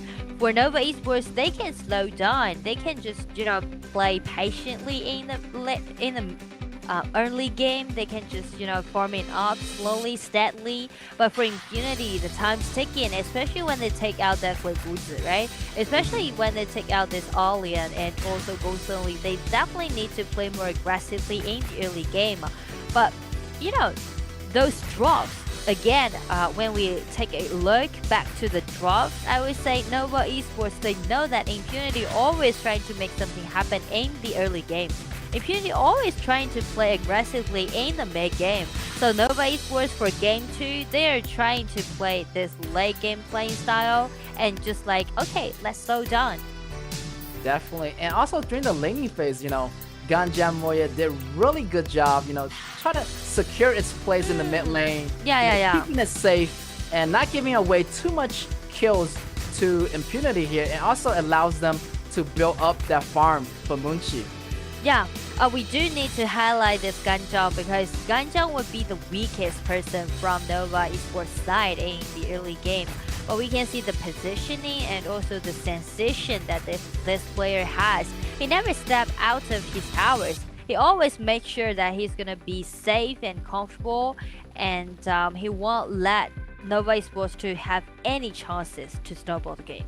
Yeah, definitely. I only remember one time where Zhao Huaizhen, got the jump on Ganjan, and I feel like actually Zhao Huaizhen was like their only assassin for this game for Impunity, But the initiation from Megumi, didn't happen too well. As you can see, Megumi's death is 0 and 4, but only 8 assists, and I feel like that Megumi, it was really hard this patch for him to do those initiations. True, it's a hard game. Not only because of this patch will allow him to have lower chances to catch his enemy, but also Nova Esports already, taste of the failure of this Guzi from season 1. So definitely Nova Esports will be well prepared to play against Impunity this time. So it will make Megumi even harder to do a lot of ganks. And here's your MVP. Is gonna be Ian from Nova Esports. What that Ganja Moya of 5 and 2 and 4. Wow, he is doing a lot of damage. It's actually almost 35% in total. And wow, I feel like the long range poke heroes for this patch is gonna be really crucial. True, just check his damage taken. That was lower 10%. It was that also means Yan would be in quite a comfortable and safe position all time long throughout the game. No one's actually Impunity tried several times, and that was really beautiful ganks, but the problem is the burst damage won't be that enough. Yeah, they need to complete the combo first and then came up with the damage. Yeah, and also for the X hero, the new hero, it doesn't have too much mobility, and Ganjan just getting those damage out there, and X hero is getting caught in the final moment, and that really was a crucial factor, and Nova see that as an opportunity, so they take down X hero and really go for the final push here. Yeah, and also like what you said for Ganjal's first ability and also his flash will let him to gain more chances in time for him to escape away from this gank. Yes, exactly. And look at here. Look at Moonchi just flying away those arrows, doing so much damage. And the Tempest Dragon coming in. And here's the last initiation from Guiguzi. You know, Guiguzi, if he can't get 5 people in total, I feel like it's going to be really difficult for him to have the whole team engage. He only can get 2 people at a time. So it would be better if he can get the whole team. True. I would say Megumi, he tried his best. Because we know that the last team fight, actually the position was quite good. I even thought that Nova Esports would be, you know, a little bit reckless because no one's actually checking out Guiguzi's position for the preset. But the problem is the burst damage. Again, for Impunity, the burst damage won't be enough. So though Guiguzi already catch that Garo, but the problem is no more damage can come up with him. There's only Zhao Huaizhen, but Zhao Huaizhen would be more like a tank, not an assassin. If it came up to a Jin, maybe the things would be totally different. That's right. And I feel like Guiguzi like is one of those one-shot wonder heroes, which if you catch all of them off guard, it would have been, the game would have been over just like that. But it was so difficult for Megumi to play that round. And Nova just playing really smart, you know, try to not to stay together in one spot, having like multiple members in different positions and kind of scatter, you know, their positions so that Nova Esports is going to be in a safe position all the time and not letting Impunity read them like an open book. Actually, when we get a little bit review of the whole performance that two teams bring to us for this opening matchup, I would say the first game, it seems like Impunity, they are well prepared and they set up some specific strategies directly towards Nova Esports, and it worked. It seems like it's quite effective, but the problem is Nova Esports would be more experienced because we know that Nova Esports, they didn't change a lot from their lineups, but for Impunity, the coordination, the synergy needs to be, you know, polish a little bit more because of the rotation, but still I do believe there's potentials hiding behind this team. Definitely, Impunity has a lot of potentials, you know. Towards the last season of their championship match, you know, they went 4-3, so definitely Impunity have the potential to fight back. And this is only the first match between them. It's going to be day 1, so they're going to have more opportunities to fight against each other and also to learn from each other throughout the whole season.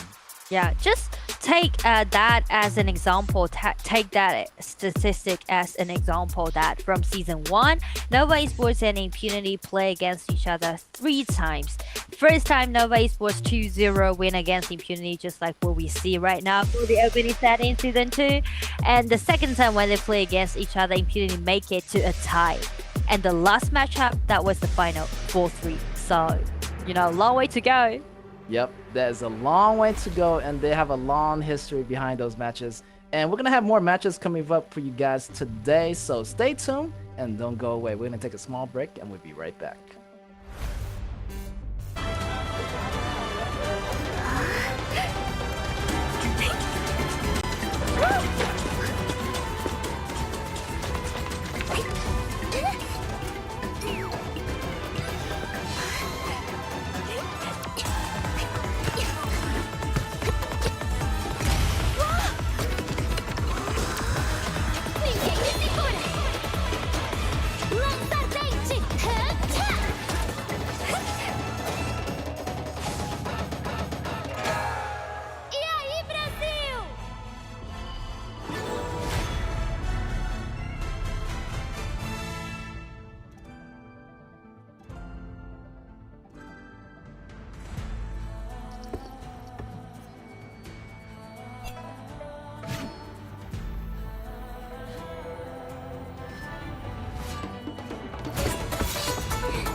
Welcome back, ladies and gentlemen, to the KAW Season 2, and we have more matchup coming for you guys today. It's going to be RCG against RTZ. These two teams are quite familiar with each other, and I believe our audience are quite familiar with these two teams too, because RCG and RTZ, they actually are at the 3rd and 4th places in the final ranking. That also means they're quite even. The power and also the playing style are quite similar. Both teams are quite good by using that Dachao. Definitely, and these are no strangers, and you might see them from the last season of the KAW, and you know they made it to the 3 and 4 final contestants of the runner-up. So these are your players from RCG, and we're gonna have the versus the players from RTZ. And I remember RTZ, they have really good coordinations with each other, and I also remember RCG, they have, you know, the great jungle player mechanics from their side. Sure, RCG, TNX, right? By using that gene. I also saw some of our audience actually just make a highlight replay for his gene and post it on the internet. Wow, yes, definitely you're gonna see those Jane moments in different social medias, and those fans, they did a great job of doing that. And look at the data comparisons here between the two teams. Seems like they are going toe-to-toe in some areas, but more likely the RTZ's gonna have that slight edge over RCG. True. Also you can see RTZ seems to be more aggressive than RCG, because we can see the damage per minute or the average damage per kill would be slightly higher than RCG. And again, we know that both teams are really good by using that Dachao strategy, especially for RCG. That Dachao Lao Fuzi helped them to win several times. So I believe Dachao definitely would be locked up for this best of 2. Definitely, you know, you better watch out for Dachao. And I feel like we haven't seen Dachao yet. It's been banned away every single game so far, so I'm really looking forward if they can make it happening, make a scene for Dachao and Fuzi in this upcoming match. Sure, and I believe that when our schedule goes on, when our tournament goes on, there would be more and more opportunities for us to see Dachao coming out. Because now in the current stage, we're doing best of 2. But when we went to that promotion and regulation, we will go for that best of 5. And also, like for the playoffs, every single matchup will be doing as best of 5. So Dachao would be an open choice in the late stage in our tournament. Definitely, it's gonna be really crucial in those BO5s. But since we are in those BO2 match for today, Dachao is not gonna be seen anytime soon. And Shamanshi as well, the Cat Bomber, mid mage, and yeah, those two heroes, like, wow, they're really good. So they obviously gonna get banned away from the beginning. Also, Sunbin is gonna get banned as well, so we're not gonna see him too. And also Sunbin would be a really nice support to let the comp to be more well-rounded, because we see that how Nova Esports was playing with that Sunbin, right? To pair it up with another tank and just let them to be really solid in the mid game and also in the late game. Definitely, but Zhao Huaijin always is gonna be your first priority pick. I feel like that hero is gonna be appearing in every single game, and it has been. And also main, it's also another potential candidate for our top clash lane. So yeah, we're gonna see those heroes being picked a lot from both sides. Maybe not. Maybe another new hero is they're really, you know, liking this new hero, and I feel like all the teams are, you know, choosing this new hero. True. It's really surprising to me, you know, because Olian, I know that he's doing great job in this patch, but as we are doing best of 2 again, basically for more teams, they would go for those comfortable choices, or they would go for more meta picks. For example, Main or Byron, they definitely would have higher priority than Olian in this patch. Yes, but RTZ seem to be really confident in their picks. So let's see what kind of combos or what kind of synergies is going to pair up with this new hero. And yeah, this new hero is still up in the air right now. There's a lot of different playing styles. Obviously, Flash was, chosen for the last match with 10X and X Hero. And this time, Shun from RTZ is going to use that Fairy, that Frenzy. So it's going to be a lot of tankiness at the same time with this playing style. Yeah. No matter what kind of summoner skill that Shun's just gonna carry, but the key point about this warrior strategy definitely would be pick out another tank to pair up with your warrior, because they need to compensate a little bit for your tankiness and also for your vision. So Kaiser would be a really nice choice. Yes. Also, we have two Shuns in this game. This is the Shun from RTZ this time. And yeah, season 1. I mentioned that before. In season 1, I said like, okay, wear your name as Shun, you're definitely gonna be a warrior player. Definitely. I feel like these Shun players, they know each other, like RTZ, and Nova. They kind of yo, you're the Shun. Yeah, I'm the Shun. I feel like when they face off each other, it's difficult. For us to call out who's the right Shun. Like twins, right? Yeah, twins, definitely. But we can see like Kaiser picking out too for RTZ. So right here is gonna be kind of tankier composition for RTZ so far. Yeah, but the problem is RTZ's comp would be not that mobile. Their lack of mobility, they really requires a lot about their preset. For example, they need to pushing forward and utilizing all of those ultimate. But once RCG break out Jumpy's ultimate, it would be really hard for RTZ to take further step. Definitely. And let's see what RTZ can add to this mix. I feel like, they still need someone, maybe Garo. Maybe they still don't have a lot of mobility, so it's going to be a weakness on RTZ's part. And RCG, most members already have mobility and coming in and out of battle with no problem. And having that jump as protection, RCG here, definitely, I feel like, they have a little bit better composition, I would say. Yeah, compared to RTC. If RCG just take another utility mage, for example, some offering some poking damage or offering some controllability, Ishin would be a really nice choice. Actually, RCG can utilizing their mobility and try to kite RTZ's comp, because again, mobility would be the one that RTZ is lacking. Definitely, and we're gonna see Mulan making his first appearance on Yuhan, picking that hero.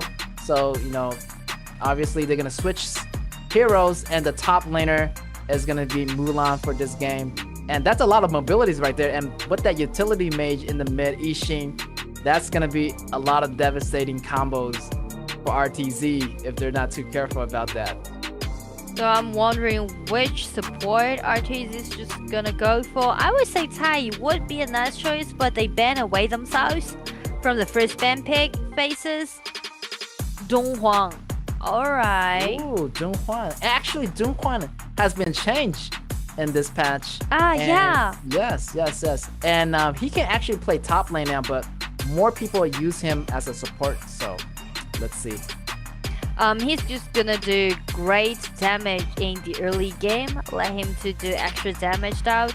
And also for Donghuang, RTZ seems trying to execute their comp in a more straightforward way. They don't want to suppress someone with flexibility from RCG side. Whoever comes in, tries to kite us, you just fight him. You just lock him down, and all of those allies just gonna come up and take all of those heroes one by one. Yeah, if everything goes smoothly for RTZ, I feel like with their damage and their suppression, they're just gonna steamroll the whole game and snowball the whole game if everything goes well. Yeah, if everything goes well. So if they're trying to make that kind of story happen, they definitely need to do great job during the laning phase. separately, respectively, on the confronting lane, on the mid lane, and also on the farming lane, gaining them priority and let them to make something happen using their own mechanics. Definitely. I'm really looking forward to this laning phase on the top lane where, you know, the new hero, Alan, he's going to use the execution as a summoner ability, and he's going to be playing this really aggressive style, try to get those early kills on Mulan if possible. So let's see what's going to happen here.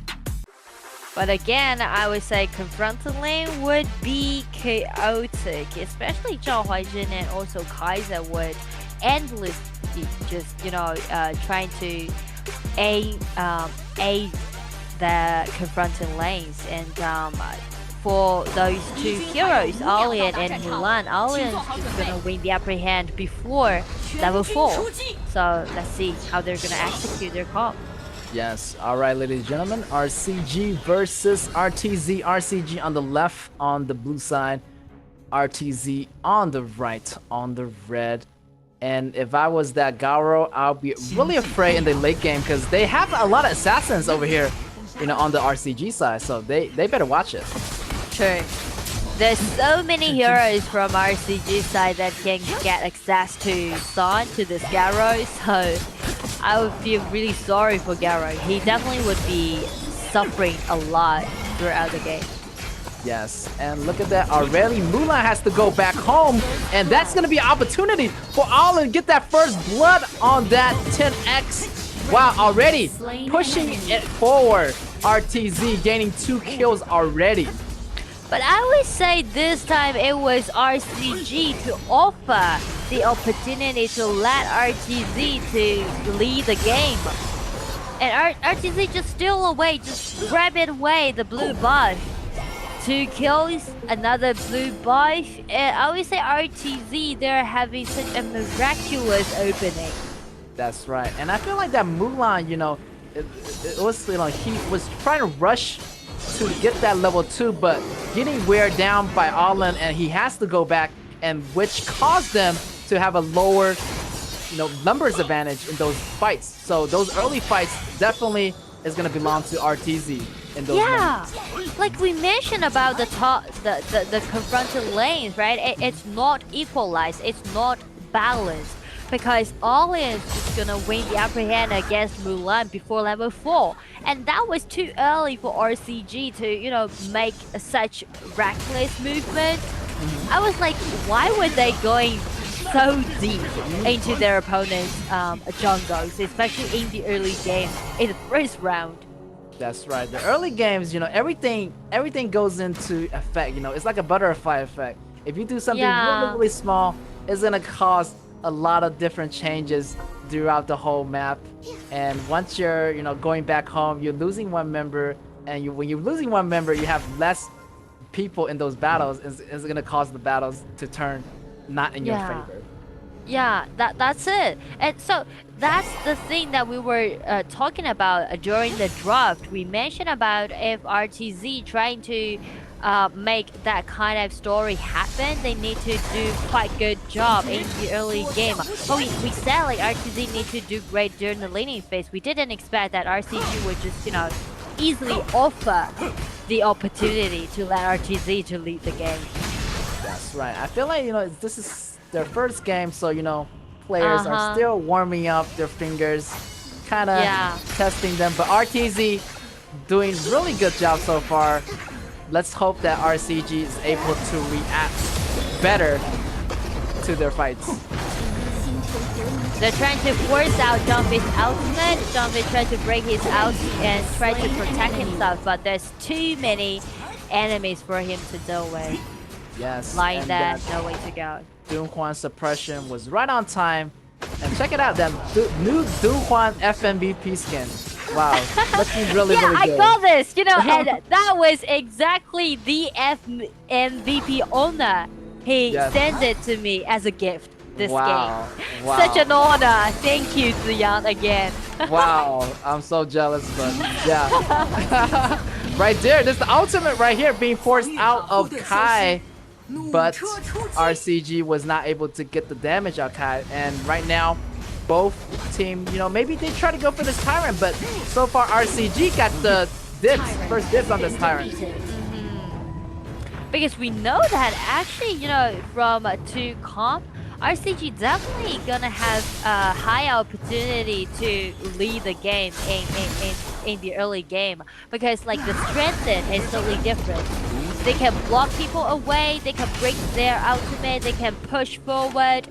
So the only problem is that they need time to warm up. So they made some mistake in the first round, the first skirmishes, but still it's acceptable because of the solid comp it's making. That's right. And let's see what this Allen is gonna do later in the game. I feel like it's gonna be really devastating while the fight is gonna be happening mid lane. Look at Do1 suppressing down 10x. 10x has no ability to fight back, and he goes down really quick.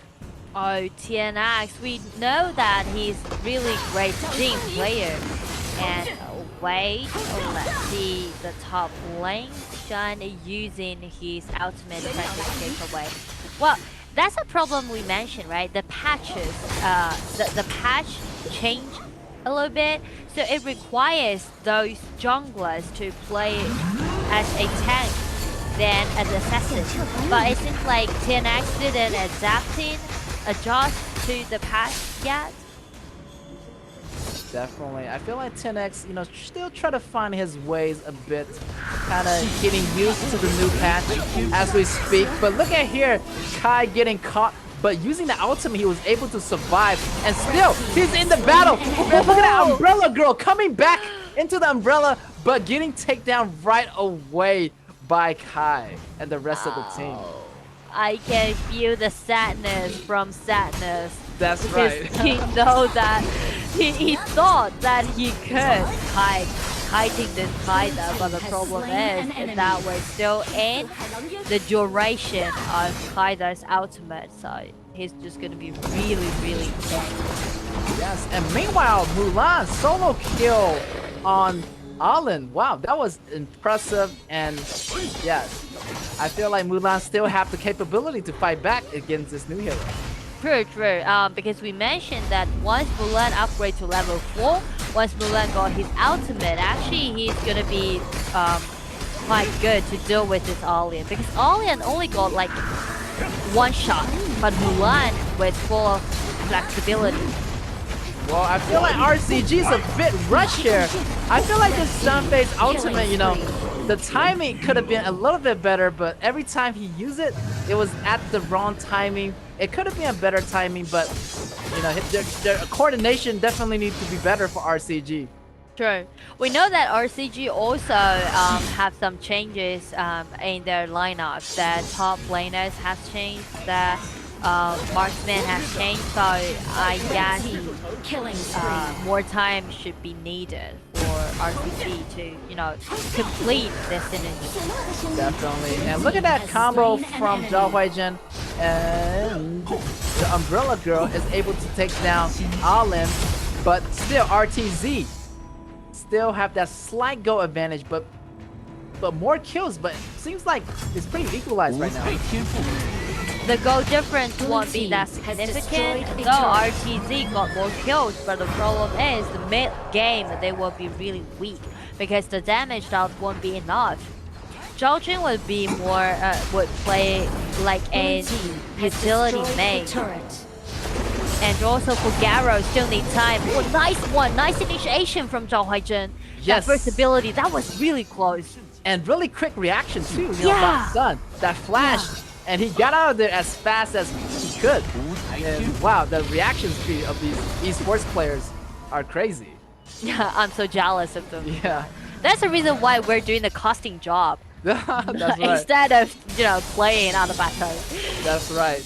These impressive, you know, reaction speeds, that's, you know, what they're capable of. And look at that already, getting caught in that big ultimate of Ishin, but Ishin almost getting taken out, but Yuhan was not able to save his life. Ishin goes down, Heart goes down, Shen goes down. There's gonna be a 2-for-1 trade, but Kai is still fighting on the bottom lane against. And now there's still Meanness in the mid, so RTZ, they can just easily play around this. Garo tries to take more towers, but here comes Wu Jin. Jump in, double quote. That was a really, really nice play. Wu Yes, Jin and just look at that. turned the table around and just let Sadness to clean out the battlefield. So RCG make a really beautiful comeback and end up with a 1 full trade. Yeah, what a turnaround by RCG. Wow, Wu Jin really did a lot for his team. It's gonna buy him a lot of time and the rest of the team to actually farm up and coming back from this team fight. I would say, like, from the previous team fight, RTZ definitely thought that they totally win against RCG, so they just lowered their guard. They're just trying to protect Garo to push that mid lane tower. They didn't expect that Uching would be so brave to come in, you know, by himself alone and trying to make such a great thing happen. Definitely, you gotta watch out for that Uching. I mean, he is the playmaker, and I feel like Garo, you know, is afraid of that assassin towards the late game.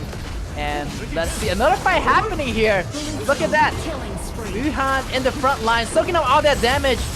RTZ member goes down. 1 for 1, but the fight is still going on. But RTZ is on the retreat, and the minions is still pushing ahead.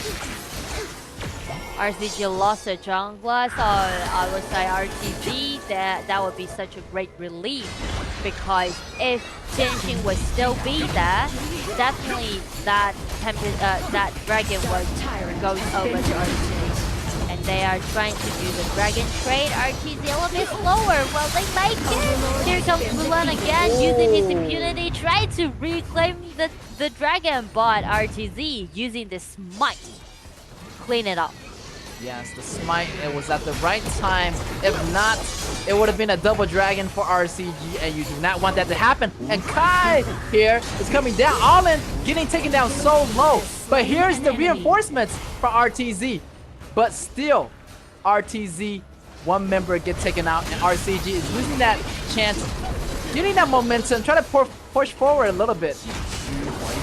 RCG just keep pushing, right? The momentum is quite strong. They're just trying to keep initiating by using TNX for stability. You know, always trying to take people down one by one and won't let RTZ to have any time let Garo to form on. Definitely. And with that Overlord, you know, for the next 2 minion waves, they're gonna turn into those big dragons, and those dragons is gonna lead those waves in front of those minions. So yeah, having those dragons is gonna be a really good pushing strategy for RTZ here.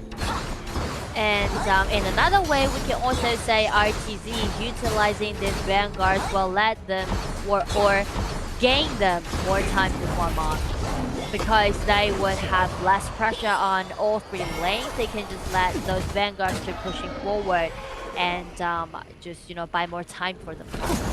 Yeah, I feel like RCG here have a lot of assassins who can cut the back row, and I feel like, you know, Du Juan only have 1 chance to protect Sun. Yeah. So it's gonna be risky. Who's gonna be the one? Who's gonna be his target? RCG right here, try to make some play happening.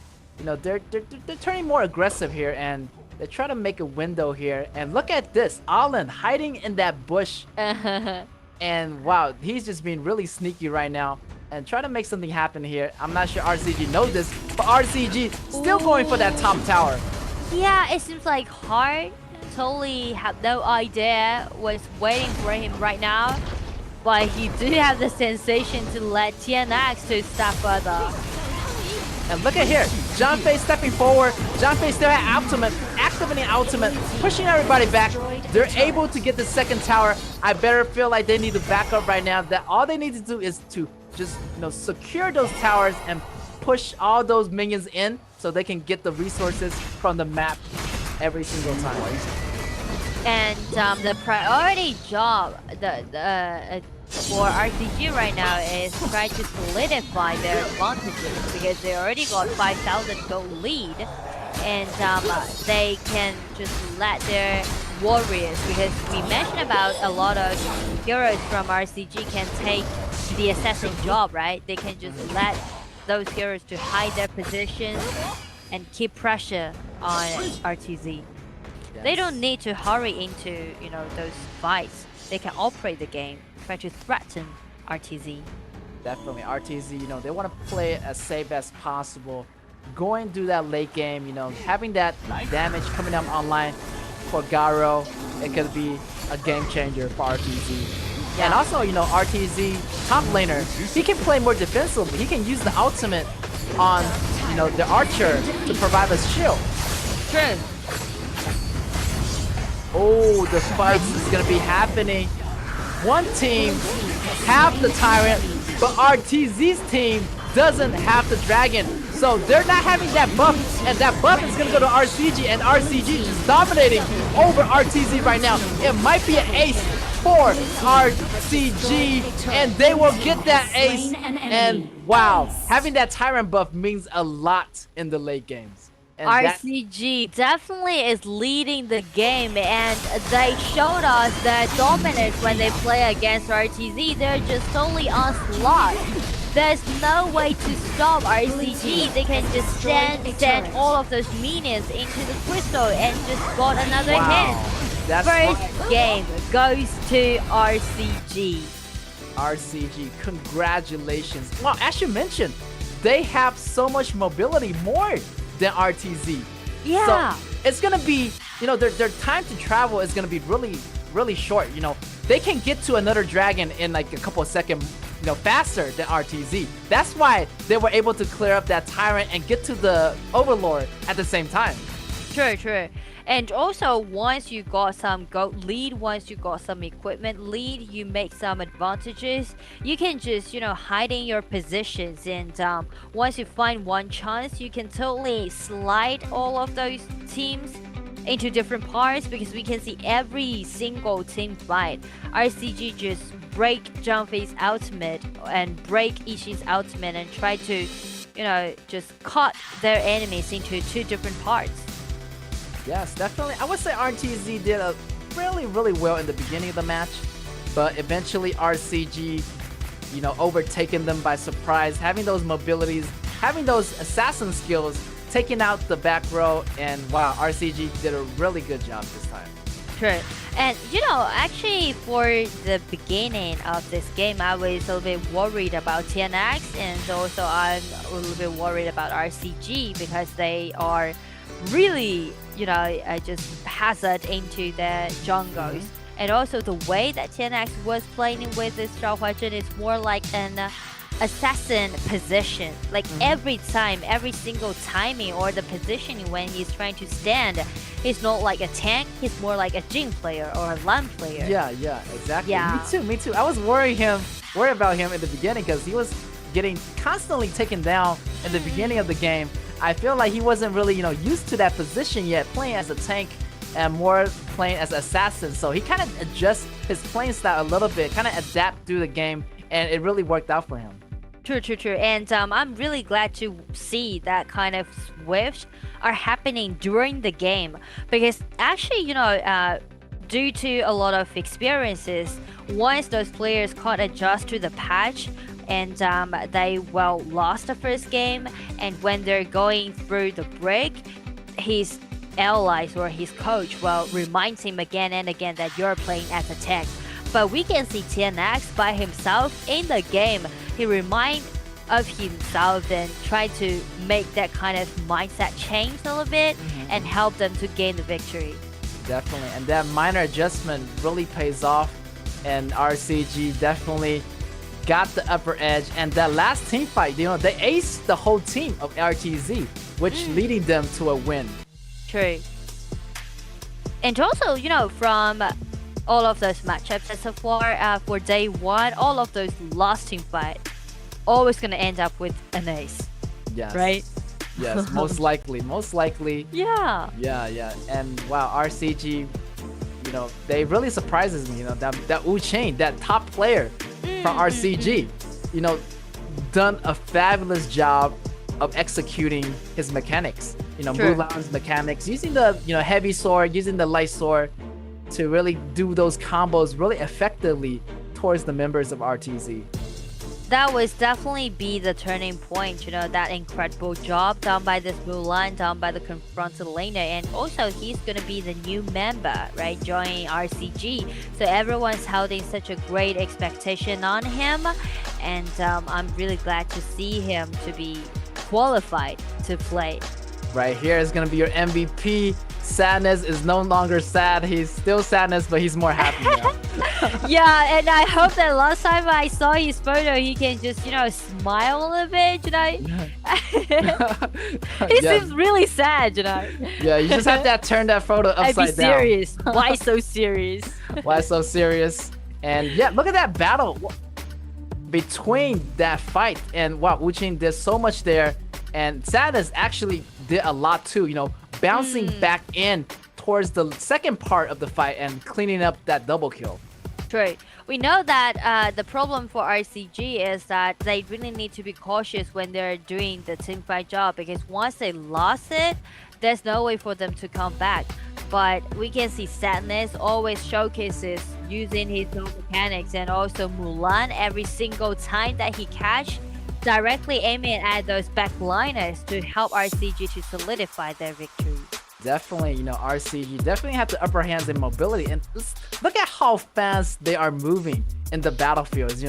I feel like all of RTZ's members just staying in one place. They're not moving at all, but RCG, their members is all over the map. Like their traveling skills, their mobility is off the top. Yeah, that's a problem that we mentioned back in the draft, right? We said like RTZ is quite good. It seems like you have a constant output maker, but the problem is how you're gonna push forward. Like the front laner isn't that tanky enough. You're not taking Xiaohoudun as your tank, as your jungler, or you're putting out Ata to be your top laner. Actually, you're having two warriors. That's right. So that also means your lack of tankiness. Once you're lack of tankiness and you do not have supports like Sun Bing or Tai Zhenren offer you extra movement speed or extra life, you're just gonna be a little bit dumb. That kind of feeling. That's right. And I feel like, RTZ could have a better composition. As you mentioned, there's two warriors. So if they have like a better tank or like a Shen Bing support or a tankier synergy, they could actually, take out the fire or take out the danger that RCG was, putting pressure on RTZ.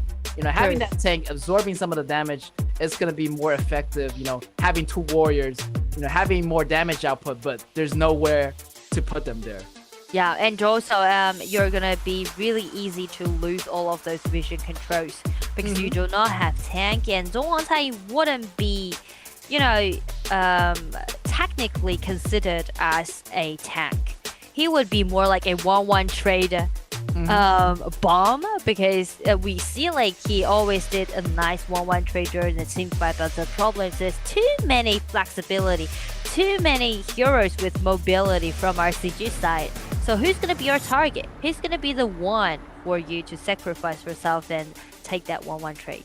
Definitely RTZ, they need to have a better composition. They need to learn from their first game against RCG, and definitely Dunhuan, playing as a support, definitely he have to watch it. If everything goes well, for RCG, it would have been better for that composition, but stuff didn't go too well for RTZ. True. I do believe that if RTZ just, complete a much more solid comp or a more well-rounded comp, it won't be that difficult for them to execute it. Because, when we're talking about the history between these two teams, last time when they play against each other, RTZ actually win against RCG with a 2-0. Oh, yes, I do remember that. And they're now actually fighting back. Yeah. Well, will RCG take revenge on RTZ with another 2-0? For day one in season 2? Maybe. New generation has begun. Yes, and I feel like, they have some new players adding into the mix, so that might be a factor that RCG, they'll be practicing with new players, new coordination, new synergy, new strategies. So far it's working pretty well against RTZ here. True. And we know that from the previous interview, players from RCG once said that they make some rotations and they are well prepared for their new strategies and they're aiming for that championship. And from game one, still it's too early to say something, but I have my belief in this team, RCG. Wow, we finally get to see Shenmengxi for the first time here in this KAW Season 2 for that mid lane. And they're gonna have that fast rotation, that lane priority early for RTZ. Yeah, it's really surprising that RCG would let Shenmengxi just to be an open choice and easily for RTZ to grab it away. Because usually if you want to let this Shenmengxi out, you will save yourself with a Zhang Fei option or with a Tai Yan option. But this time, RCG go for this Tai Yizhenren. Actually, Tai Yizhenren and this Lady Sun will be countered by Shenmengxi. Because Shenmengxi can use in his ultimate and try to shred down your HP bars. And there's no HP recoveries can be seen right now, currently, from RCG side. Definitely. Those long range posts is going to be a lot of threats for RCG, you know, towards that mid game, towards that late game as well.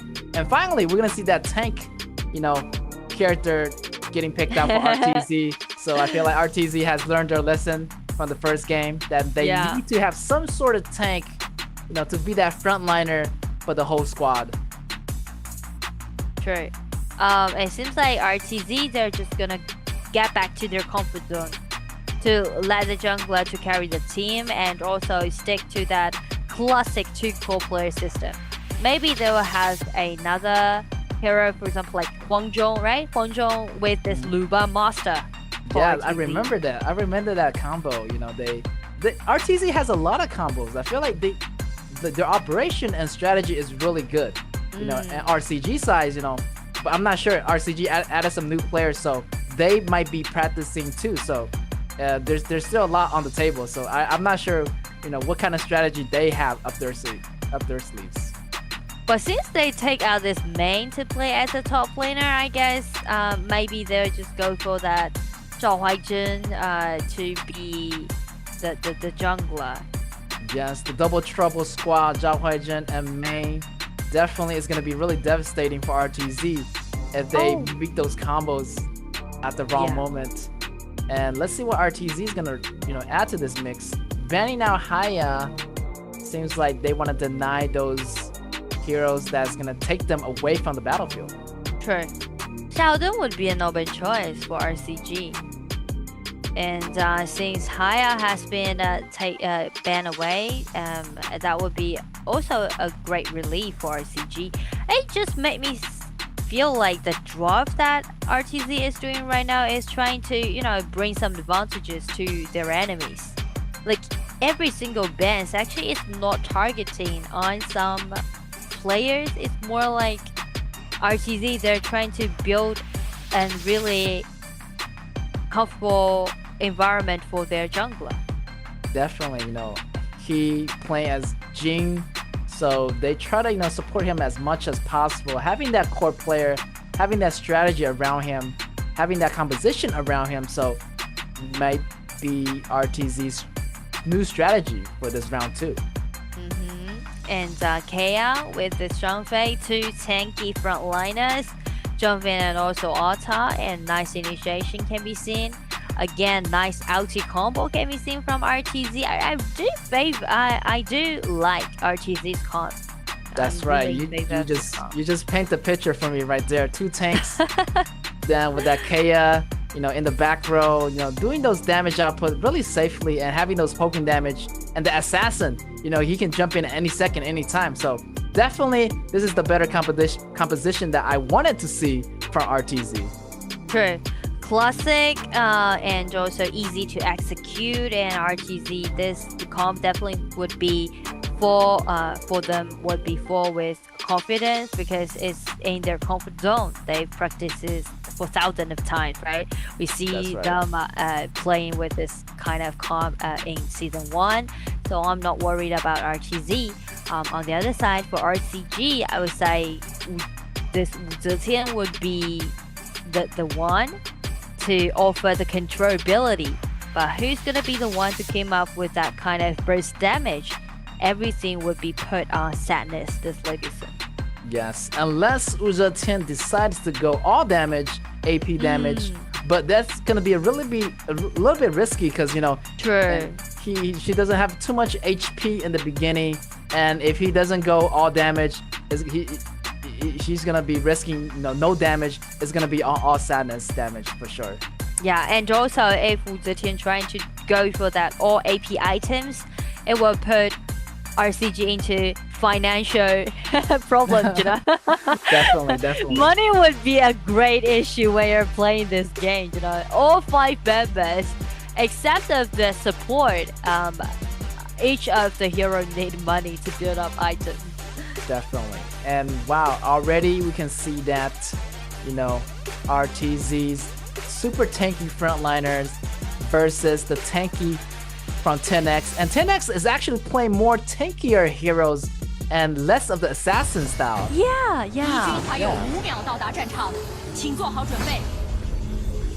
Alright, here's gonna be the kickoff of our second game. And it's gonna be RTZ against RCG. RTZ gonna be on the blue side and RCG on the red. Already, everybody come mid. It's a party and everybody try to get to level 2 as fast as possible. Seems like this match, RTZ is gonna be a little bit more cautious. Because they know that they need to farm up, they need to, give Jin more time to farm up. Because Jin has been debuffed a little bit in this patch. He can do great burst damage, but he will be weaker during the team fight.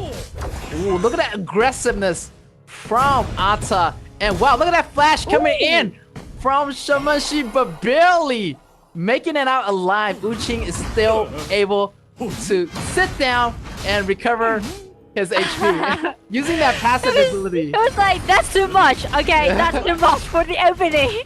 Wow. Let me take your rest. Yeah, that's really cute by, that main player. Yeah, ability. the passive. Yeah. Sitting down, eating some fish, try to recover some HP. Whoa, easy. Right there, as you can see, the spiked tail beast is the beast who has the high defenses.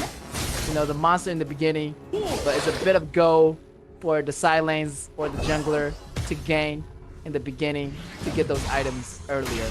Yeah, we know that in the early stages, it's really hard for teams to build up gold difference, to build up gold gap. So the only thing that you can do, instead of just trying to do some early invasions into opponent's jungles, instead you can take control of all those minor monsters, grab the way, because it's going to be easier for you to take. Definitely. And yeah, try to build up those goals as much as possible. It's really crucial for the jungler assassin Jin. Once you get that, Exo Torment, and it's gonna be, those damage is gonna be coming up online in those ultimates. Yeah. Every single monster counts, Definitely. Though the gold won't be that good, won't be that much, but still it will gradually let your team to build up some gold difference. Definitely. And it's still before the 4 minutes mark, so both team is still playing it really cautiously. No invasions yet into their territories. Basically, they want to make sure that their laning phase is really solidified here for all the lanes. Yeah. Well, in this patch, actually, the early invasion would be quite rare. It's not only about those protections of the jungle, but also we can see more and more tanky junglers has been selected. So that actually just strengthen up the guardians of their own jungle. So those kind of early invasions would be really rare to witness in this patch. Yes, and also this Zhang Fei, I realized, he's carrying the smite, kind of give RTZ, an upper advantage getting those dragons at the right timing. Yeah, and also those spike tail monsters or those bears. Try to get those as much go as possible and kind of clean up the monster camp as fast as possible. True. Seems like both team try to test each other out. Here 10X try to chase down Ata there's still no first blood yet. And it's almost 4 minutes already towards the game. And I say maybe RTZ, they're waiting for a chance because Zhangfei's ultimate is already, and we can see Shimon sneak into the farm lane and trying to break his ultimate, trying to spread down some HP. They need, like, the idea of RTZ's comp would be let Shimon to do some poking damage and set up those kind of environment for Jin to come in and clean up the kill. That's right, yes. And also Shamanji's ultimate, the tip of the day, you can actually change the direction of the bomb, which direction you're facing. The third bomb is gonna aim in that direction, giving you that extra range to get those enemies. And also the distance of how long you want to throw out your bombs, depending on the duration that you're holding the second. Wow, that's a golden rule. I have to write this down. Take the note. That's right. Welcome to HOK 101. And yeah, so far so good. Both teams got their, mid-game items. Their damage is, coming up online. And I'm just looking really forward to this Uchin player. Like, how he's going to go into the battle and try to go for that back row. I would say RCG, they're trying to build up some stats for this main. Ooh, RTZ, be the one to initiate. TaiJennen has the ultimate, and he's gonna stay alive, but look at this AoE damage coming in from both teams. But Sadness gets taken out of the picture so quick. And look at here, Shamanji getting caught. And Shimon is still standing there, playing just like a god, and end up with a 2-2-0. Wow, RTZ, they are the one to initiate, because we mentioned about the ulti was already for Zhangfei, and also the poking damage from Beam from this Shimoshi was insane. Yes. That bomb just instantly let RCG to have lower HP bars, and almost RCG lost the game. Yes, almost the fight was handed over to RTZ, and having that longer range poke, it means a lot in those team fights. And the AoE effect, it damaged every single member of RCG, so all their condition, is gonna be lower. Their HP condition is not gonna be as good. And look at the initiation coming out from Uzetian with the help of TaiJennen. They were able to take down Shamanji, but also at the cost of Sadness going down too. Now they're fighting back, so it might be trouble here for Uzetian. But got saved by TaiJennen. And wow, RCG is doing better. Yeah, I mean, like RCG, every single team fight, actually they just make a nice comeback. We all, like, every time I thought that RCG almost lost their priority, lost their advantages, but I don't know how, but they just suddenly make it back. Yeah, they're able to bounce back, and those miraculously bounce back are happening more often than before. Yeah, and I feel like 10X is playing really like in a defensive mode now. True, and I mean, like, he's slowly adapting to this tanky playing style. And this one, that was a 1-1 solo kill for Jin. But the problem is, every single time when RTZ finish those skirmishes, they seem to be a little bit more greedy, They always want more, and hesitation will let RCG to bounce back. Definitely. RTZ, is able to get that first kill, but they don't want to be too greedy. Once they get the kill, maybe they want to regroup a bit and back off before engaging in another bigger team fight, or they're gonna risk it a lot. True. Because they only got one shot, right? Shimoshi's out, and also Jin's out. Take that skirmishes as an example. Once he makes that solo kills and takes that man down, it should be the time for RTZ to retreat, regroup a little bit, and just manage some waves and try to push forward. Yeah, take their times, you know. Wait for the CD to cool down and fight back at the right timing if I was RTZ. And right here, the ultimate getting popped out on both sides. And wow, the battle is going to be happening. 10X getting caught in the middle, but still, he's still surviving. 10X, Whoa. it's so tankiness. And wow, Shun goes down for RTZ, and 10X still managed to survive and walk out of the battle. Still 10X was godlike. Like, this Sheldon didn't lost any of his HP bars. He was just standing there.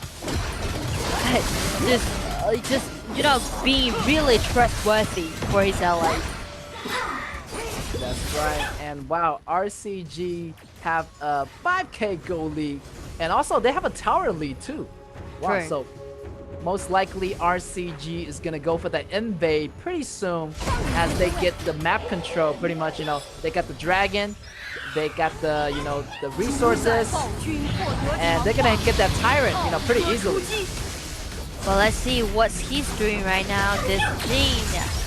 Uchi seems like he smelled that kind of danger. He's trying to check out the vision, and Jin was taking those monsters extremely low and Dante forced out his ulti. Uchi flashed in, got a really nice kill, did a 1-1 trade, and KAW is chasing too deep and let 10X to catch the chance and chase him down. Definitely. Uchi was going straight for RTZ's jungler, and also, you know, and he was, you know, he can take down mostly anyone really easily except for the tanks. So he was a 1-1 trade, was so worth it. That means RCG have the potential to take down a second dragon. You know, it's gonna gain a lot of advantage on RCG side. I would say RCG didn't manage to do the double dragon thing. It's more like when they're trying to take down that Dark Tyrant.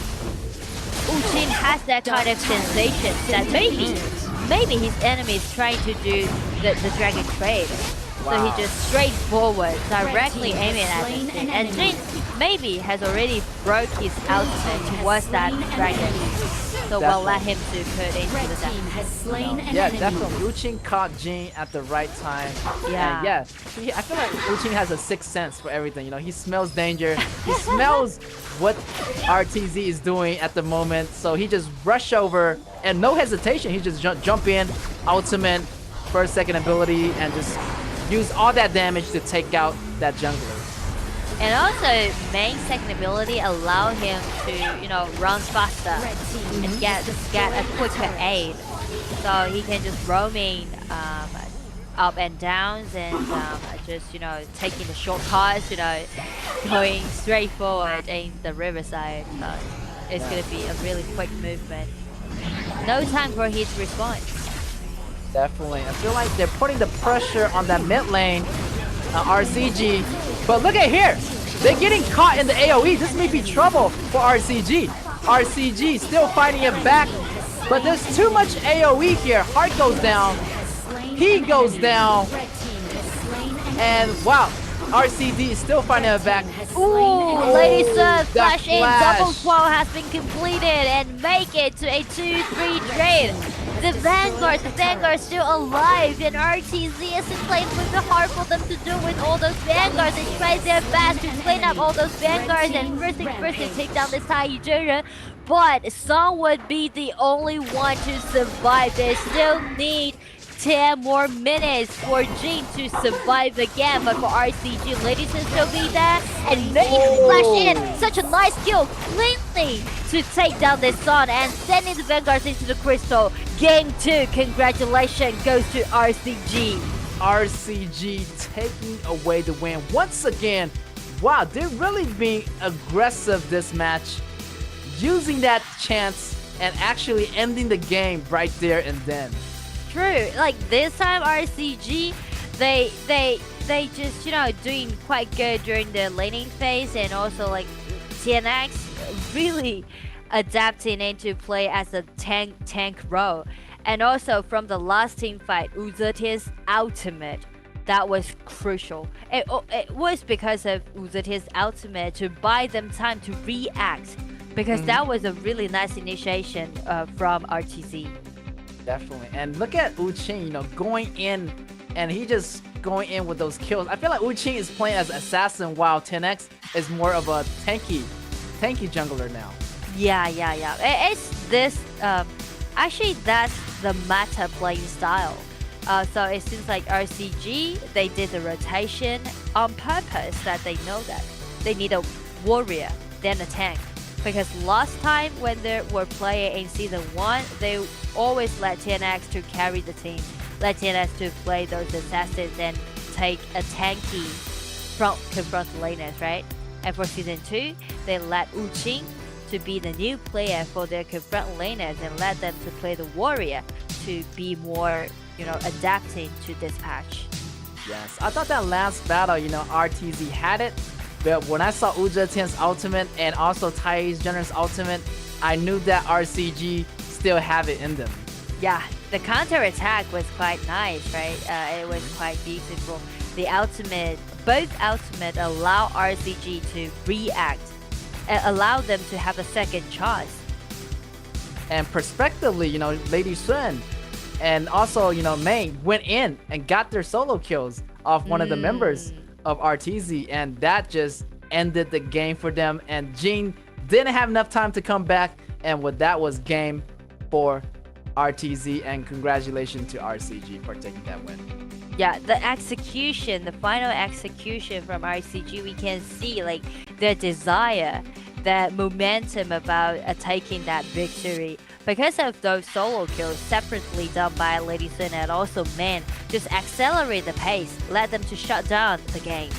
They won't let RTZ to have more chances to, miraculously maybe make some comebacks. You would never know what's gonna happen in the late game, especially in this patch. Yeah, I feel like, RTZ, jungler Hood, I feel like he can take down, one member of RCG, but they were just too overwhelming for him to take down. If you take down one, then he doesn't have the ability to take down the whole squad. So he need his teammates to be there for him. So he can't be that greedy at first. So wait for his teammates to react. But RCG, on the other hand, they're playing more as a team in this match. True. And that's something we mentioned about before the draft. And when we're doing the opening, we said the patches has been changed. So whoever, have a faster adaptation towards the patch, who will win the upper hand for no doubt. And it seems like RTZ, they still need time to polish themselves, to maybe have a deeper hero pool to adjust to this patch. But for RCG, definitely they are well prepared right now. Definitely. I saw that in the interviews, like, all the teams practice different hero pools. It seems like RCG this time definitely have a better understanding of the hero pool, and they actually come out on top this time. So actually they got their revenge towards RTZ. Yeah, and they got their 2-0 revenge, and Sadness got his second MVP. Second MVP. He might be the new up here in this second season. Yeah. I mean, he's done a really, really good job, engaging. Also, his disengaging is also really good. Escaping from crucial situations. Using that flash to get out of danger. And I'm wondering, small piece of advice. If since our tournament goes on, maybe in, like round 2 of our regular season, will Sadness, smile a little bit? Yes, because maybe. If he always, claim at the top 5 of the ranking of the MVPs. Yes, I hope, we can see an interview from him where he smiles, in the VCR. Yeah. Definitely. Or he have to, after maybe he gets some MVP, he needs to change his profile pictures. He was like, smile a bit. Do not be so serious. Yes, and look at that final fight. Wow, the aggressiveness. And he just doing it just right, being aggressive, but being passive aggressive. Keeping the team and his opponent from a safe distance, and taking them down one at a time. Yeah, it's only because of his aggression and let them to close out the game. RCG, I'm really surprised about this team, because I still have my kind of image towards this team when we're casting Season 1, that they're not that stable. they always rely on those individual performers to bring the team back. For example, TNX Jin or their marksman always fall behind a little bit in the early game and then let their carriers to, using their mechanics and try to bring the team back. But this time, they're claiming those victories in a, steady way. Yes, definitely. It's not a one-man game, but also a team game. And you have to cooperate with your teams in order to secure the win. And that's what RCG did. They're more of a team player base. Before, I feel like, they're surrounding their strategy around their core player jungler, 10X, in a previous season of last time's tournament. So this time, I'm really happy to see that they're really, cooperate as a team, collaborate as a team throughout the season. So this is good news for RCG. True. And I do believe that team spirit and also tight coordination will let this team to go further. Because last time, like for season 1, I do believe that RCG, they are a little bit, feel a bit pity about their own performance, because we know that they have mechanics, they have the power, but they didn't go further. They lost their gameplay against Impunity or Nova, I forgot, in the playoffs. But it was really close for them to, get access to that championship or like top 3. Yes, I remember last season, both teams did fairly well. RCG did really well towards the end, but, it was only for a short bit. They managed to be a runner-up in this last season. Same to RTZ, they almost made into the playoffs, but they lost to Impunity. But, such a pity, but they are managing it to come back this time, as a competitor in this season too. So I hope to see their improvements as well in this further competition in this season. But so far, fairly speaking, I would say there's still a lot of things for RTZ to solve, a lot of problems that we can see from their first performance right now in day 1. Because the adjustments, right, the adaptation seems not to be completed, not to be fulfilled for RTZ. So if they again try to play against Impunity, because we saw Impunity is playing, right, in the previous matchups, we know that Impunity still have their dominance in this game. So RTZ really need to take it serious, practice more. Definitely, RTZ gotta, get their mind back into the game, have those practices in those games, and having those, midnight practices with their analysts, talking over with their coaches, and actually, get their mind back in the game, have their mentality back. But it might be early to say, it's only the first day of the season. There's still a lot of potentials in these teams.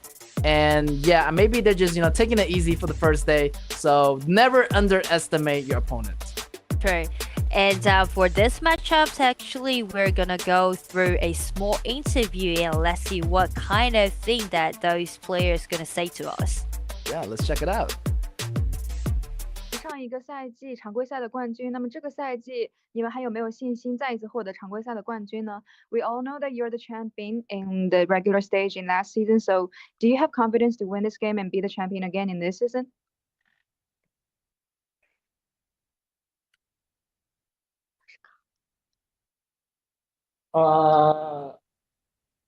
只能说尽力而为吧，然后希望能再一次拿下常规赛的第一吧，尽力而为。So this competitor says that he will do his best and he hopes that his team could win this game again in this season. 那么我们第二个问题是，你们对这个赛季有什么期待吗？ What are your expectations to this season? 就希望能拿下冠军，然后有 KIC 的资格吧，就能打进 KIC。So this competitor says that their expectation towards this season is that he hopes that he can be the champion again and have the chance to be in KIC. Wow, such a determination from RTZ's member Juan. And definitely, I remember last season, there were the top players, top teams in the regular stage last season. Yeah, and Sean was the FMVP, right, in the finals. And like the first question I would be like it's gonna be a little bit hard for him to ask because I can see like he's a bit shy about setting up all those goals for himself. So he would be like one step at a time. First secure their positions in the regular season, and then maybe they can vie for that tickets towards that KIC. Definitely. And we still have match 3 coming up for you guys. So stay tuned. It's going to be Scars against KG. So that's going to be a fight I'm very looking forward to. Me too. Because there's a lot of stories behind these two teams. And I'm really looking forward to all of those progress that they well made. Okay, let's take a small break and we'll be right back.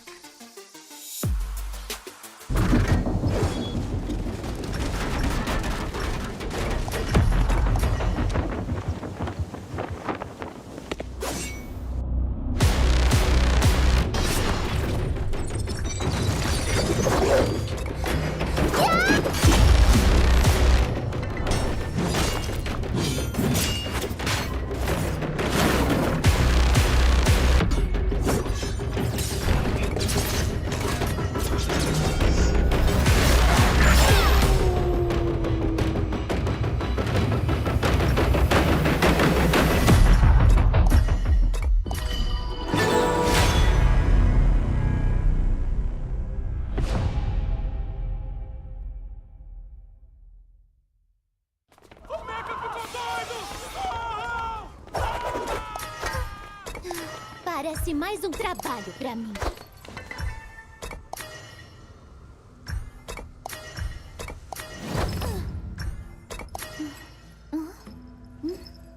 Cadê você? Ai, não podem me ver aqui.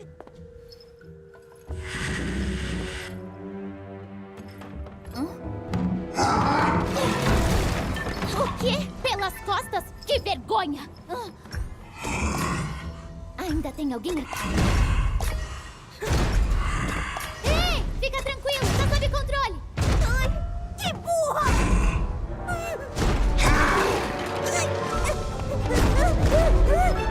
Deixa comigo.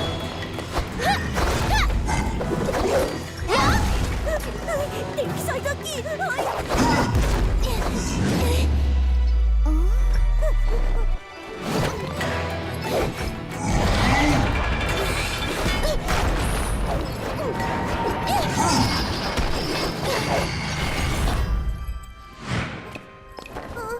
Ei, é perigoso aqui, vai! Não, tudo bem, eu tô bem aqui.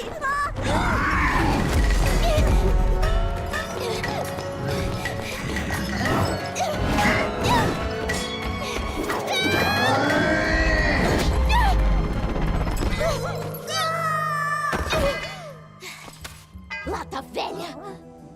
Você ainda tá aqui? Vai!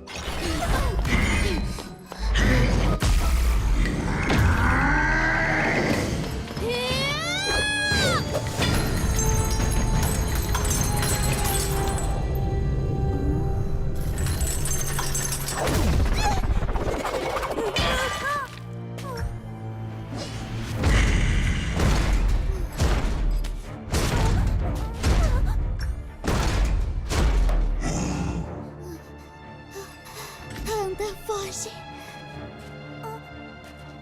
Mas...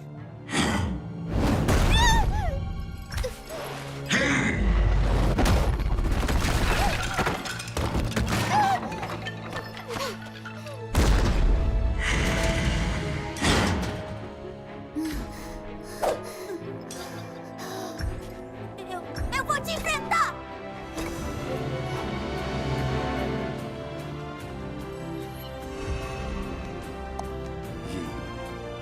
Você não deve se importar. Se sua essa parte não é ela que te torna uma heroína. O que faz? De um herói um herói. É a luz em seu coração.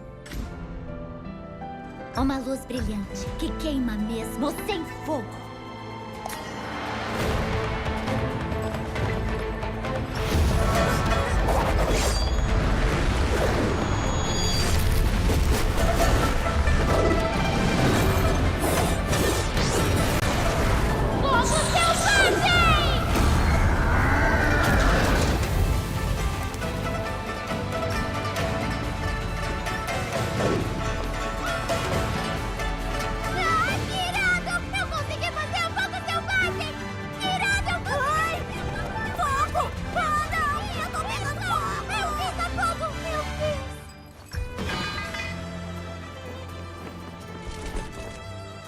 Não machuquem ela. Só peguem o mecha.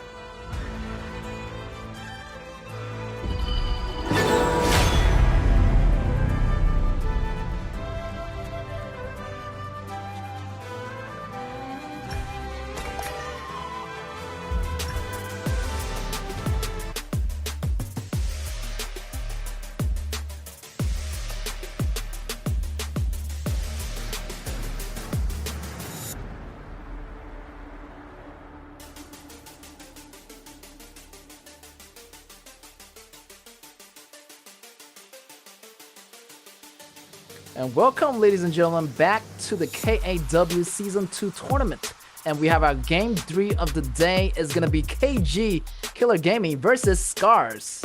Yeah, and we mentioned about these two teams, about their stories. First, like these two teams, they had quite similar skill levels, right? And last time when they play against each other, they make it to a tie. So, well, we witnessed the very first time in day 1. Yes, exactly. I still remember KG. They have a specific jungler that's really good at Jing or a different jungler, and he was always getting banned last season after his high mechanicalism in the first few matches. So everybody was banning his heroes, and it was a pain for him in those battlefields. And we can see from the lineup from KG, actually a lot of players have been changed. So it made me wonder that while they change their strategies as well. Maybe. And I see like Scars only changed one player out, so maybe Scars still have the old synergy team strategy, or maybe they're gonna implement something new with this new player. So I'm really looking forward to see how Scars, their progress, and also KG's progress with these new players, adding it to the mix. Well, in this patch specifically, once we were mentioned about like new progress or new stuff, that also means more pressure on their top laners, Yes, exactly. really need a confront laner to play some warriors and take the road to play as a assassin. Definitely, it's gonna be a huge pressure for any top laner in this new meta patch. And as you can see from the team data comparisons, the goals per minute and the total goals, definitely I feel like Scars over here have those better numbers. But here, also KG have some good numbers too on their side. Yeah, and actually we can see totally different kind of team style, because from the statistically we can obviously see Scars, they are great to operate in the game. The average gold was quite good, and the total gold was definitely win the upper hand. On the other side, for Killer Gaming, they don't care about gold. They don't care about money. They only care about kills.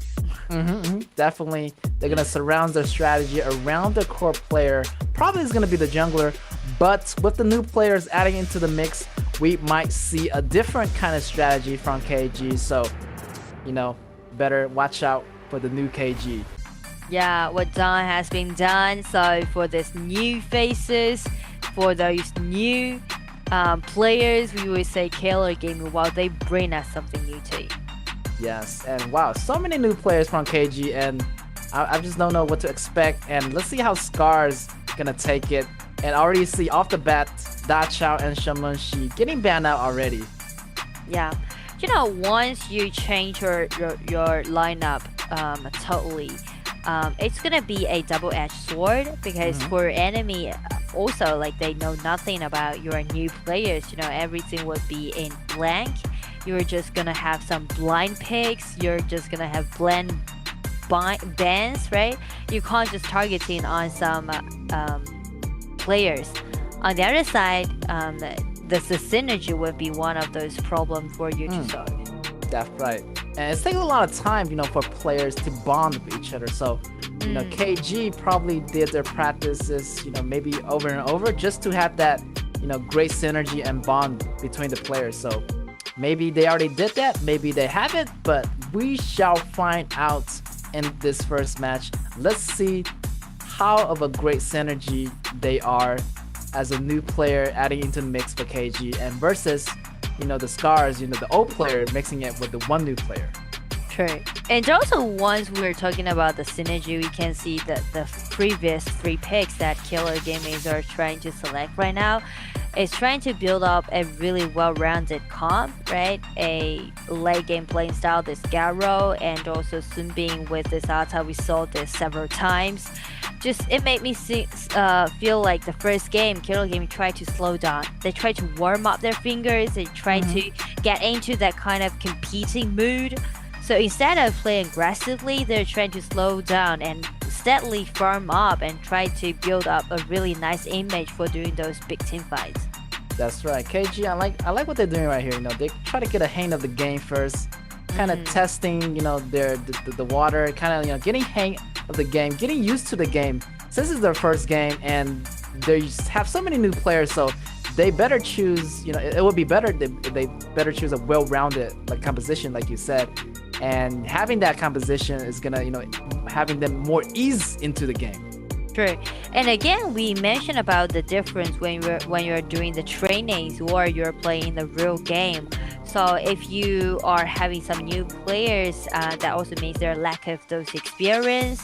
So it's gonna be a really nice strategy for Killer Gaming to go for those slow comp for their very first showcase in our season 2. Definitely. Slow and steady wins the race, but composition isn't about everything. Composition only win half of the fight, so the other half, it relies on your teammates and your team strategies and the teamworks between your teammates. So it's going to be really important to see those happening here.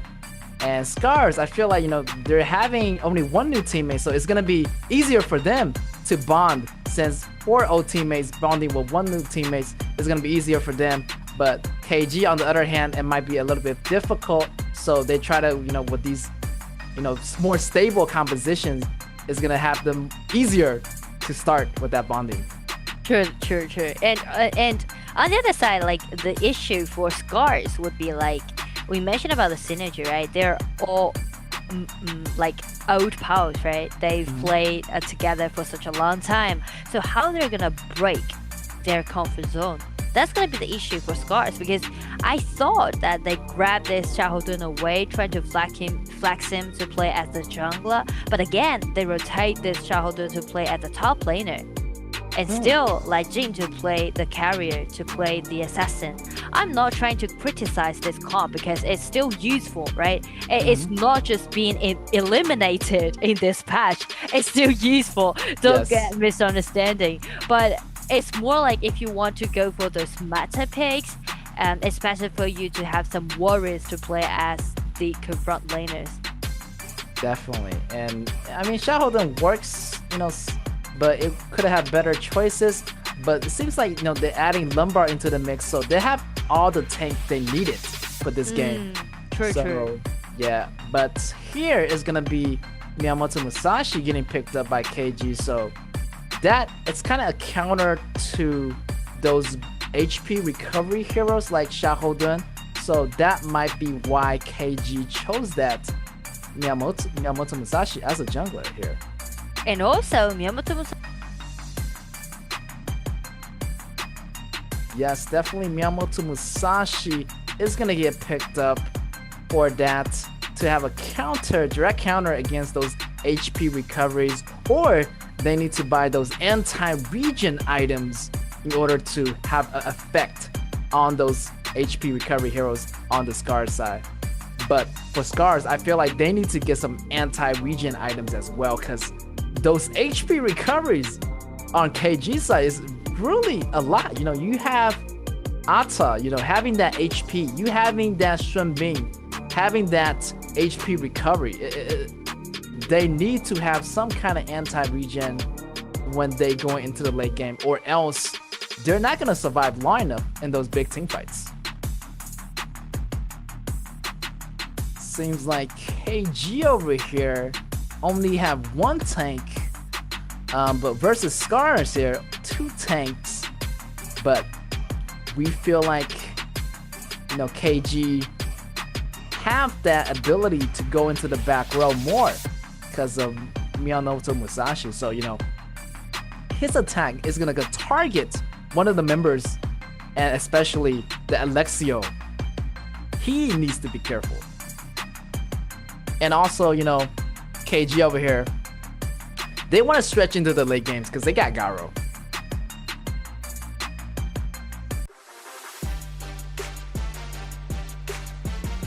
All right, this match is gonna be our Group A, and already KG is gonna be fighting Scars on the first day of our matchup. And there's so much in store for these two teams. As you can see, the support on Sun Bin is gonna have that summoner skill as Disrupt. So, you know, we're gonna see some tower invasions here and some tower defense, having that ability which allow that tower to do extra damage to their opponents. So the start of the match is gonna kick off. KG on the left side on the blue versus Scars on the right on the red. Let's see how this synergy is gonna take off here for KG. Trying to get to level 2 here. Scar is gonna have that upper advantage getting to level 2 first. So they're gonna rotate to the bottom lane, and seems like the rotations is gonna work out more favorable in the Scar side. Having that Yixin fighting that Zhao Jun in the mid lane. So yeah, Zhao Jun still have that lane clearing ability, but I feel like Yixin is gonna have the extra edge, you know, more than Zhao Jun. Yeah, though like Zhao Jun can rotate faster than Yixin, but we can see like Scars, they will do quite a good job when they're trying to, you know, doing some skirmishes around those complicated landforms. For example, the riverside or, you know, around those walls. Yes, definitely. And having that Sun Bin also, it means a faster rotation on KG too. So they're pretty much balanced out, you know, both sides having that, you know, good speed of rotation. But look at here, the jungler hiding in the grass. Jing. The jungler trying to make something happen, but I would say before 4 minutes, maybe everyone just trying to slow down a little bit. And everyone do not trying to rush into something. They can't just stand for the loss of any of those members, because the comp that KG is selecting right now need time to farm up. And on the other side, for Scars, they trying to play aggressively on the farming lane and force out Garo's flash. Make it to a nice trade. For Scars, it's be like they can do quite a good job during the laning phase, but still they need to gain more things. For example, we mentioned about those ulti that Lambert has and also Yixin has will allow them to create those geographic advantages for themselves, and all those tanks that Scars have will allow them to gain more vision control. So from now on, Scars will definitely win the upper hand and rotate faster than KG.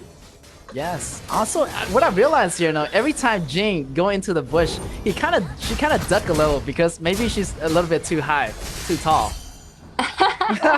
Like every time, you know, I realize that because, you know, this assassin is the only assassin that ducks down. You know, it's kind of like to show that everybody like how tall this character is. You always, you know, keep concentrating on the details, you know. Yeah. That's something that we make for our players, you know. You can really enjoy and just to find out some details that we set for you guys. Definitely. And wow, everybody's playing really cautiously, and no first blood has been taken away yet. But look at that 1v1 battle at the top. Level 7 against level 7. Ultimate against ultimate. The Mirror Blade versus the Samurai. Let's see who is gonna come out at first. Feels like both members are gonna back off right now. Wow, there's gonna be another big fight happening on the bottom lane. But both sides just, you know, testing their ability to go in and out. But both teams gotta disengage for now as we are still in the laning phase. By each team, both teams are actually testifying themselves and also their enemies to see what kind of things that their enemies had. And for Scars, if Jin was absent in the team fight, it would be really hard for Scars to complete those kills. Because for Autumn, his Alexiel can only deal some nice poking damage, but they still need Jin to clean up the battlefield. Ooh, wow. And Autumn got that solo kill on Garo, which is really impressive. You know, that ultimate from Alexiel has a really, really long range, and those homing missiles, that probably taken out Garo in that first blood kill. Yeah. And wow, Autumn. And Autumn is a really familiar name. And he's on the MVP top list as well as a shooter, you know, next to Up, I remember. Seems like a big fight is happening here, but seems like nobody want to start anything. You know, Scars just want to take that blue and get out as fast as possible. And right here, Scars still putting that pressure on KG's marksman on the bottom. Seems like Garo's range won't be that effective against Alexiel, as Alexiel can jump all over the place in midair while auto-attacking Garo. So, yeah, like the passive that Lambert has allowed Autumn to play more, you know, free in a more free way, because he can use his second ability to jump over and back. You know, a lot of backhand forces can be seen from Scars. And also Lambert's passive allowed them to play more aggressively. So for Scars, everything went so well as currently. Yes, definitely. And also, yeah, I really want to see, you know, where Alexiel gets really powerful. It seems like, you know, they don't have Min Shiying this time as his partner. You know, if Min, it was Alexiel's partner, you know, last season, that was the dynamic duo. Every time I see Alexiel, I see the main always helping out Alexiel, getting those kills, and actually eventually, you know, the first quadra kill or the first penta kill belonged to Alexiel in the first season. I still remember that. Yeah, me too. I still remember that. Actually, that was completed by Killer Game, if I'm correct, right? That Alexiel, and also like this time. Though Alexiel still need main to pair up with him, but it seems like Scars, they're trying to build a really tanky front liners because they both have Xiao Dun and also Lambert. Well, led them to, you know, brought more vision controls. But the key point is they really need to let Xiao Dun to be at the front. They can't just let Xiao Dun to play at the solo on the top. Instead, they can, you know, just playing in a quite old school way, just like last patch, let Jin to eat up all those golds on the top lane and let Xiao Dun to gain the vision. Definitely, but Jin is gonna go toe and toe with Miyato Musashi, as they are pretty much even in those fights when I see them. But it's the deciding factor is going to be in those big team fights where they go into the, you know, towards the late game. So it's going to be those team fights are going to be the outcome that's going to decide this winning factor for both teams. Great. And now, though we're at 6 minutes, but only one kill can be seen so far. And for Killer Gaming, they actually are having the similar talk. They just let Miyamoto Musashi to farm up and play by themselves. And let all partners rotate down. You know, both people are actually playing in a quite an old school playing style. Yes, definitely. Like you mentioned, also, you know, this Lombard allows Alexiel to play more freely. And he's kind of acting like his own right now. He's probably going to take down that bottom tower any moment now. Wow, there's a big fight happening here. But Scars needs to back off because they do not have their marksman. And that marksman Autumn is going to take that bottom tower and gaining that extra goal lead that Scars needed for their team. The 1-3-1 positioning that Scars are having right now is kind of showed their aggression to pushing forward. It seems like Scars, again, you know, back to those history. I know, we know that Scars, they do not be that into getting killed. Instead, they are more hopeful to snowball the game by, you know, taking out all those neutral objectives. Yes, definitely. And those neutral objectives, every single monster count. And and you can really, try to take the resource away from your opponent's jungle as well. But that's gonna be really risky for Scars as KG have, Ata on their team. It's gonna be really hard because Ata is gonna be providing constant vision for KG. So it's gonna be a little bit difficult for Scars to invade those jungles and taking those resources away from KG. Right. And also, like, for Scars, one thing that they're really being daunting for is that they're afraid of this Miyamoto Musashi. Because the reason why KG take out Miyamoto Musashi to play at the jungler is because he uses his ulti to directly lock on this Alexio and also Jhin. Yes. So Jhin is a little bit afraid of this hero and do not want to be taken down by them. Wow, look at that damage coming out of Autumn already. Flying in the air and having those auto attacks. And look at that initiation from taking to start that battle.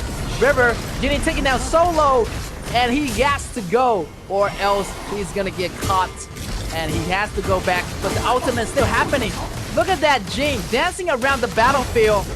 Is he's gonna survive or not? The ultimate coming out of the Miyamoto Musashi is gonna target that Jhin. And wow, that was a so close battle between both of the teams. It was quite an even fight, and we can see River just let this Xiahou Dun to soak in so many damage and gain more time for Scars for his allies trying to take down that enemy tower. But there's one detail that I really want to highlight, that once Jhin trying to dance around, trying to switch his positions back and forth, he was froze by this Xiahou Jun's second ability, which is really hard to achieve that kind of. Yes, definitely. And I feel like one decision that Miyamoto Musashi is facing right now, should I use my ultimate on Jhin or should I use my ultimate on Lexio? So that's the question that he has to face. Recommend Jhin, because Jhin would be the one to clean up the field. And once he lost the Jhin, he actually solved a big problem for Garrow, because he would be the only hero that Garrow is afraid of. Yes. But also, there's also one factor that goes into effect. If the Miyamoto Musashi use that ultimate on Jhin, Jhin would break out his ultimate as well, to save himself. But only in those tough situations. So I feel like Scars still have a little bit of advantage here. True. And also, it would be really easy for Scars to utilize his tank to snowball the game. Because these two tanks gonna be really hard for Killer Gaming to deal with, because Garrow hasn't been fully decked out yet. So the only thing that Killer Gaming can do right now is trying to just let Xiahou Jun to clean up all those units. Yes, and having two frontliners, that's going to be a lot of security, for Alexio to do that damage. And look at that, Alexio just stays away from the battlefield from a safe distance and allowing him to do so much damage from a safe distance. This is really great for Autumn to do this, and it's going to be trouble for KG if they cannot break through that front line. True. So KG still need time. If they really want to deal with those front lines, at least Garrow need more items, for example, Daybreaker. Right? Daybreaker would be the essential item that he need to make in this game. Definitely. I feel like one tank has to go. They have to take down at least one tank from Scars in order to make the full engagement on the whole team of Scars. And look at that. They tried to engage on that mid lane, but they got their eyes on that top lane. And that was a diversion by Scars. And look at that. That top lane of KG is getting taken out pretty soon. I'm always being really impressive about how patient that Scars can be. It seems like Scars never rushing to initiate. They always trying to just rotate and just sending all those minions into the towers and gaining more mutual objectives and try to snowball those go different. And no more actions, no more movements that we can see. No more extra movements, to be more specific, right? So Scars never make any single mistake, like individual mistake. You would never see one of those players from our side trying to showcase, so trying to make it happen and then to give the kills. You would never see that kind of thing happen from Scar. Yes, I have to agree. Scar's macro abilities are on top of the game right now. And as they push forward with those dragons and those vanguards, those big vanguards coming in on the bottom lane, and Miyamoto Musashi here is in trouble. Here, Jin is coming out for blood, and Miyamoto Musashi is running for his life, but the rest of the team is gonna join Scars, and Miyamoto Musashi is gonna go down for sure. And that dragon coming bottom lane right here is gonna be a tough situation for KG. Let's see if KG can get out of this situation. He goes kind of everybody! Outfield from Lambert and covering all of the hits done by the tower, giving more opportunities for his allies to pushing forward. And now Lambert flying Sky and breaking out directly aiming at his altar. Wow! And Vanguard didn't see hard for killing Vanguard, but then Outie let Killer Gaming to had another chance.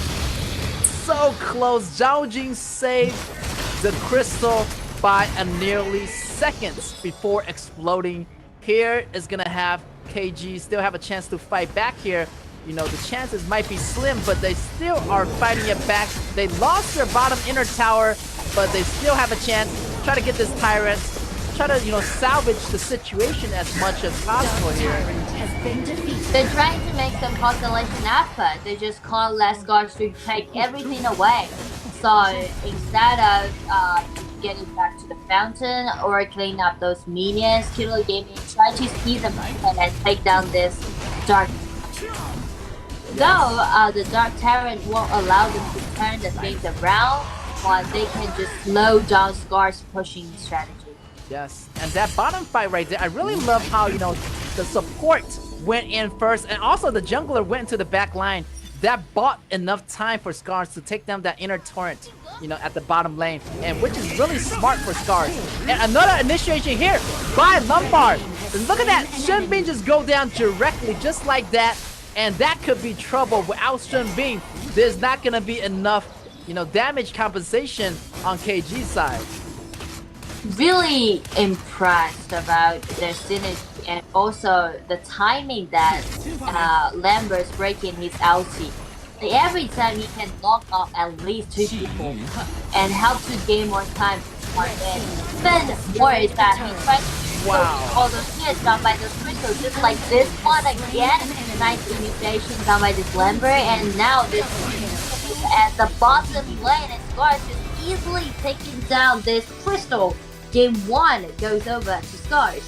Congratulations to Scars for taking that first win, and I feel like they are having a better synergy in this game, versus KG. Wow, what a victory! And having those Lombard, having that Jane go in first hand, it provides Scars with a lot of opportunity, a lot of options to do what they want in the back row. They have Ishin, they have the tankiness of Xiahou Dun, and also the damage of Alexia. What a fabulous play by Scars. True, and we would say like Scars is quite distinctive than other teams because basically we can see those top teams, they're always trying to play in an aggressive way, right? But for Scars, it went totally in different ways because we never see Scars to play really passive or really recklessly. They always just holding their patience and always just be there and waiting for the right moment to have the fatal strike. And one strike after to play that strike. Yes, definitely. That last strike, the last few battles was super fatal. That took out their inner torrents at the bottom lane. And once that torrent gets taken out, they move in. On their next menu is gonna be that middle torrent, inner torrent on that lane, and after that they just went in and finished the job. Scars finally win this match, and they've done it pretty much pretty smoothly this game, I would say. True. And that mentioned to me about like season 1, because when we were casting season 1, Scars was the team with high reputation. Everyone's held with a high expectation on this team, but the opening won't be that well and smooth for Scars, right? The journey in KAW season 1. And also when they went into the playoffs, they won the game against RCG with a 0-3 and end up their journey in our season 1. So definitely Scars, they suffered a little bit in season 1 and maybe, have some impact on their confidence. But again, I'm really happy to see them come back again and stronger. Definitely. Scars came a long way. They had some ups and downs in the past as fighting different teams, but they are coming back stronger than ever in this second season of the KAW. And I feel like KGs, they still have a lot of work. Their synergies is a little bit off, but it's not bad for the first game. So, their players is a little bit more newer, so they still have a little bit of time to work on their coordination. Obviously, this match, Scars has the better coordination and collaboration, as you can see in their teamworks. So KG still have some time to catch up here. Yeah, synergy is the one thing that we mention again and again. That's gonna be problematic for Killer Gaming. And actually, I want to talk a little bit more about our format, because we know that our format has changed a little bit more, right? The grouping, like we're now casting those matchups given from Group A, the top 6 teams from season 1, but like A5 and A6 in the ranking will go through that promotion and regulations. But that's gonna be the big problem for Killer Gaming. Yes, and you do not want to get demoted into, Group B, and that's gonna be a lot of pressure for both sides, actually. True. And here's is gonna be your MVP Autumn from Scars with that 3-0 and 2 KDA. Wow, over 40% damage dealt. What a boss. Autumn is doing a lot this game. We know that Autumn is such a great player, but we never see him, right? We never see what kind of faces he has, right? I felt like he would be more, serious. It's like Autumn, he's doing quite a good job. Especially when he's playing with Celestial. Yeah, I feel like all the marksmen, they're pretty serious. Like they're just like, holding on to a grudge. They just want to, do the best for their team. Yeah, just like keep saying like money damage. Definitely. I feel like having a great marksman, and I feel like this patch, if your marksman is doing really, really well, you're able to end the game pretty faster than usual, I would say. True, and that's exactly what Scars are doing in game 1. Like, again, from the statistics, everything would be quite obvious that Scars were not that into those fights, right? They're just easily trying to gain those future objectives and try to enclose the map and let everything be under control. Definitely. I would say Scars definitely have the better initiation. Like, you have Lombard, you have Xiahou Dun, you have Jing, you have Yixing. They can't all start the fight. Versus KG, I feel like, they only have Ata, only some AoEs, but not quite enough. They need to have the right timing for KG to have those better initiation. But I feel like Scars, they can just go anytime if they want to go. True. So actually that's something to put Killer Gaming into deficit once they fall behind, because they do not have much initiations. Maybe the ulti from Ata will be kind of great, but once they fall behind, they got go deficit. Ata won't be that tanky enough to soak in all those damage dealt by Alexiel. That also means Garo do not have any environment for him to doing all those output. Definitely. I feel like that Gara was that last hope, but they don't have that go much. They don't have that go enough, for Garo to farms up. So they are falling behind, and eventually Scars just took over, and there's your game 1. And we are moving into our match 2, and you can see that Scars, bending out that Jing right now.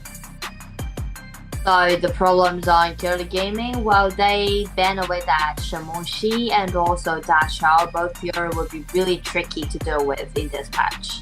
Definitely. And yeah, I feel like that Shun Bing is still on the table, but I feel like he's about to get banned pretty soon here. But still, Xiaohouden is also out. But I feel like, Scars already used that last game, so they can't choose it again. True.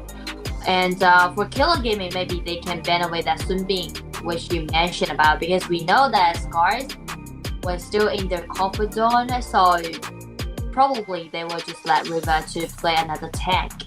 And Sun Bing was a really nice choice to paired up with that tank. Definitely. But maybe KG want to change up the strategy a little bit. Since they have more new player, maybe, they don't want to play it safe. They just want to go all out. Maybe that's that's another strategy, another option they might take, since everybody try to get comfortable with everybody. Nigerian would be the answer for Scars, because from the last game we would say the support from Scars, he's a really great initiation, right? He's just like an initiation machine. That Lambert, that accurate when he's landing all those outies. And Taijun can do the same thing, using his first ability, try to initiate. Definitely. And Scars, I feel like their coordination is on point. And definitely Taijun is going to be another, initiator. And KG, they have to do a better job of, blocking those initiations from Scars. And kind of, block them so they won't have a difficult fighting in those big team fights. True. And for Killer Gaming, they're trying to build up quite a solid comp. Angel and this jump, I really like this. It's quite solid, and also like this line just add up more like burst damage. And also for Killer Gaming, Jumpy's ulti will let him to have more time. Once they fall behind, even they fall behind in the early game, they won't be that hopeless. Just like what they did in game 1. Jumpy's ulti can always let them to have some nice chance to counterattack. Definitely, Jumpy's ultimate is gonna, save those crucial backliners in those tough moments. It can make some miracle happen for KG if they time it really right. And also over here on Scars, Autumn is gonna be playing that Gunshan Lee, so it's gonna be his favorite hero, I would say. So it's gonna be one heck of a show here for Scars versus KG. Definitely. It seems like Scars is trying to use their most confident heroes and try to, make a clean 2-0 to have a really nice opening start for the team, because we know that the journey in season 1, the opening was not that well. This time, Scars tried to make something different. Definitely. And wow, the opening set is really important. Setting off the day right could be really important for Scars here. And it seems like they try to seal the deal this time. They want a 2-0, so they're going to pull out their best heroes. And I'm really looking forward to what else they have in store. They're still missing a top laner. They're still missing a jungle for Scars. So let's see it here. Maybe this time, like Miyamoto Musashi would be a really nice choice, or Kaiser. Those junglers would be an open choice for Scars. And for Killer Game, again, they flex this Xiaohouden to play at the top. Yes, Xiaohouden is going into the top lane. He's going to face a lot of pressure from Scars. So far, Scars still doesn't have their candidates for the top lane, but we shall find out in a moment here which hero that they're going to pick to fight against the top lane, Xiaohouden. And they are pulling out the Limpo. And having that Limpo means a lot of tankiness and also a lot of AoEs and also initiation on his part too. So maybe it could be a good pick for Scars.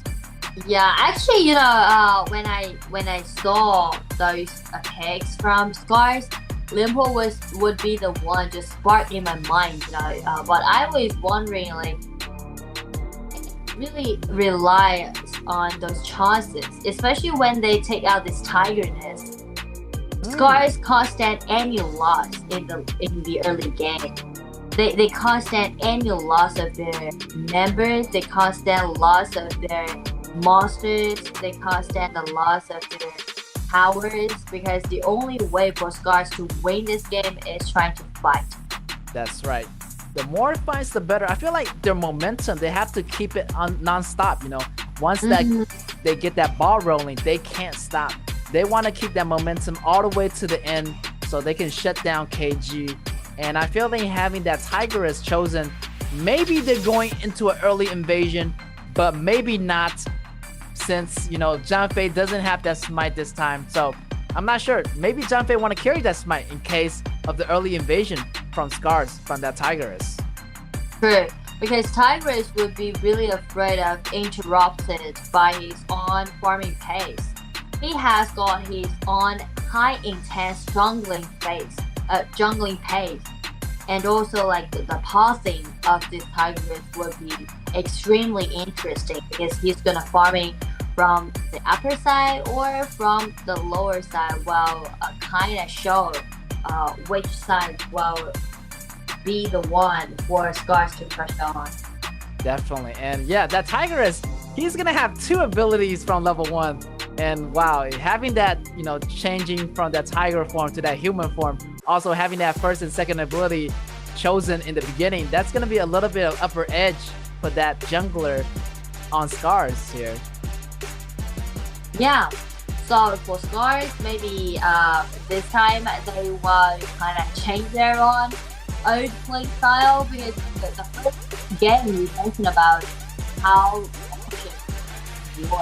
they're trying to pacify themselves and also their enemies. And since I would say Scars are more confident with themselves, they know that they got the power to win a game. This time they try to accelerate. Alright, and the match is gonna be kicking off right now. It's gonna be Scars on your left on the blue versus Killer Gaming on the right on the red. And already, you know, the Tigers and the whole team are trying to go for that red on KG side, but KG is like, no, you are not coming to my jungle. And I feel like KG having that extra smite is gonna help them to avoid some resource getting taken away. But still, no hesitation from Scars. They're still going for that red. That was a really smooth one, you know. Like, Scars they are not that kind of into grab away all those monsters, right? Every single monsters counts. And also the main point is that they try to harass them a little bit. Try to slow down them a little bit. Yes. But Tigress cleaning jungle camp ability is like crazy. Like, he's almost cleaned those camps for free because he's so fast at it. Because like Tigress has 2 different formats, so actually that also means he's gonna have extra abilities than mine. Oh, someone's gonna be in trouble here, and he's gonna get picked off by 3 members of Scars, and Ingjun goes down as the first member of KG, first blood for Autumn. Seems like Ingjun trying to aid his farming lane, trying to let EG to have lighter pressure, because Autumn, he always gonna be really aggressive during the laning phase.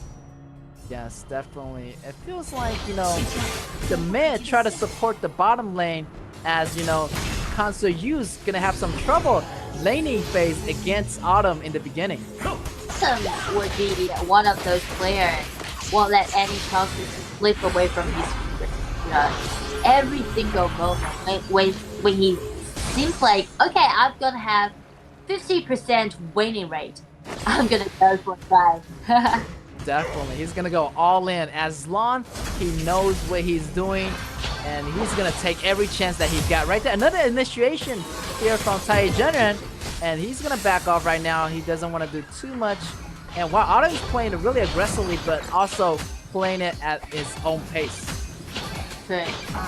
The opening is quite good for Scars, and the Tigress. The Tigress is trying to passing from the top side to the bottom side, which also means they try to play around with Autumn.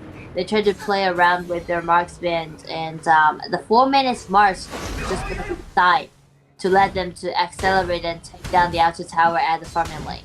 Definitely. I can't notice like the Tigers is a little bit faster, generally paced, you know, against Lam. Lam is still playing the top while Tigers already go to the bottom already.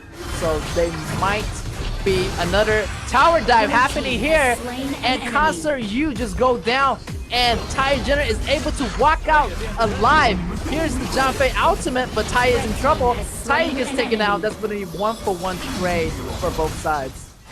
1-1 trade, but that's totally acceptable for Scars because they're already trying to sacrifice the support to trade for that UG, because once UG has been taken down, there's no damage down or constant damage down can be seen from Killer. Yes, definitely. It's going to deny some of the Concert U's go, and I'm really sure, like, you know, Scars is really happy with that trade. Trading the support for the ADC. Yeah, definitely. And also, like, Autumn's gonna be the one to, you know, earn a lot from this skirmish. Yes, KG here. Try to be more careful. You know, Concert U, I'm not sure, you know, this hero can survive a lot of assaults from Scars, because, you know, Concert U is afraid of magical damage too, you know, not just physical damage. Physical damage he can block, but magical damage, you cannot avoid it at all. True, and also, due to his immobility, there's no way for him to get away from Zhaoju's ulti. So Zhaoju's ulti totally cover his path and just watch him back. Yes, look at that Autumn diving into the Tower, try to get some attack off, but he has to go back as he doesn't have the damage yet. And look at the replay here. Look at that Tai initiating. Autumn goes in, and boom, there it is. Wow, Concert U just went down just like that. That's when you're playing Concert U against you can just protect your side, but if they try to do the tower dive, there's no way for you to retreat. That's right, unless you got that flash, but that flash only come in every 120 seconds, so, you know, those 2 minutes CD is too long, and Scars gonna catch you in those opportunities. And that mid tower already goes down. Tai in the front line, tanking all those damage. Tai still has ultimate on CD, so he's running away as fast as possible. And I feel like Scars won't engage. Maybe they're waiting for, you know, Tai Junren's ultimate. Yeah, they can just let Tai Junren to get back to the fountain, get fully HP recovery, being healthy, and again trying to do some small skirmishes. The problem for Killer Gamer right now is that they're quite a solid comp, but still they need to, you know, be set in groups. Because Concert definitely has to be disrupted a lot for his farming pace, and Yunzhou was pretty busy to clean up all those minion waves. So for Killer Gaming, every single player are separated. Yes, and look at that Shadow Ripper already coming out of Autumn. It's gonna be a lot of critical damage and attack speed coming out of that Umbrella Girl, and wow, I'm just afraid that the front line can't take too much damage from that ADC of Autumn, so they have to be careful of Autumn's position. Yeah, and also Autumn's carrying this frenzy as his summoner skill, so actually he can use his umbrella and try to play just like an assassin. Wow. Yes. Lam getting taken out by the members of Scars here on the bottom lane, as they are not close together. And you can see like all the minions are moving in.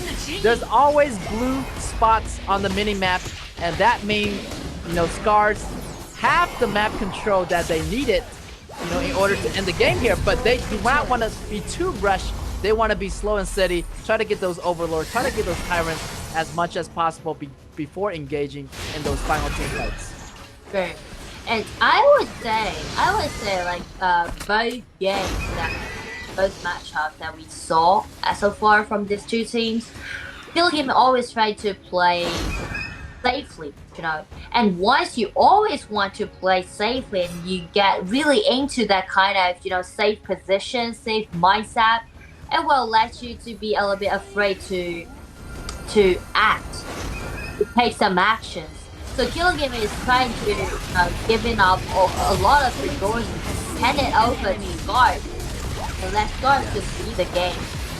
Definitely, they want to be more proactive. They don't want to be reactive right now. They are letting Scars taking everything from their camp, and wow, they can't afford to check the grass. They only have 2 tanks, and when that happens, Xiaoho doesn't check the grass, but he gets taken out really fast by the damages of Autumn and the rest of the members. So that leaves Zhang Fei to check the grass for himself. So there's not enough members on KG's side to check the grass. They're too weak right now. And that's gonna be the sign for Scars even want to earn more. And I would think Scars are trying to close to the game, I guess. Ooh, that flash. Really deep and maybe a little bit over-convincing.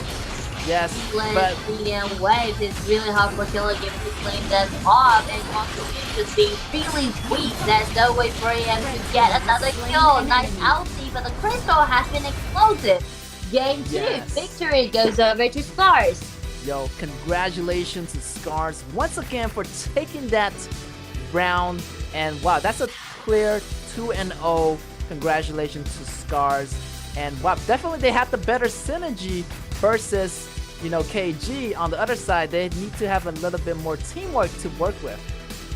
Yeah, and also you mentioned about Scars are just being really careful when they're playing against Killer Gaming for game 1, right?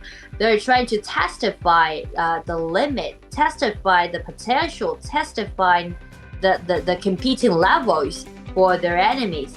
But since they found out that Killer Gaming is trying to play reactively, right?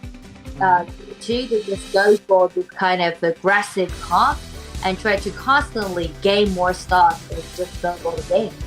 Yes, it was a slow death for KG as they got their resources taken away one by one. And wow, like towards the end, I feel like, both tank were just too afraid to check the bushes. And I feel like anybody who checked the bush is gonna have their screens in a black screen area. And wow, and I feel like Xiaoho was the first one to do this, but he came out okay, but still got taken out in the final fight. Maybe they should, write a board, put it aside of those bushes that do not enter this area. That's right. Put up a warning sign. If you come in, put down on it.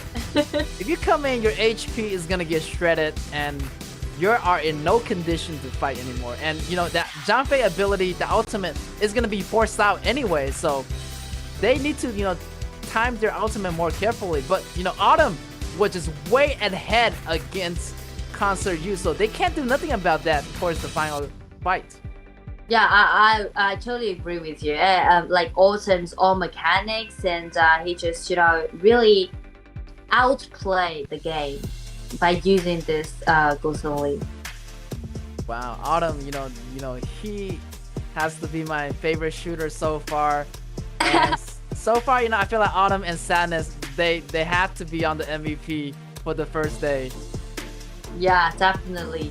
And Autumn, we know that he did a quite good job in season 1, and this time again, he's always going to be the shining part of Battlefield, no matter what kind of position he's playing. And also, I like Autumn's build. He bought like a small armor just in case he fall behind, but he didn't. He bought it as an insurance, but he did not needed it. And I feel like he would just, be really humble. Try to, buy those items in case he fall behind. But eventually, he did a really good job against Constant Yu at the bottom lane, and Constant Yu just getting overwhelmed by the mid laners Zhao Jun and Tai Jin. You know, he couldn't do anything. And he only had Zhang to protect him on the bottom lane, so that wasn't enough. True. That kind of details really showed this characteristic, I would say, for this player. Though, like, he got such a great lead, he's totally outplaying the game.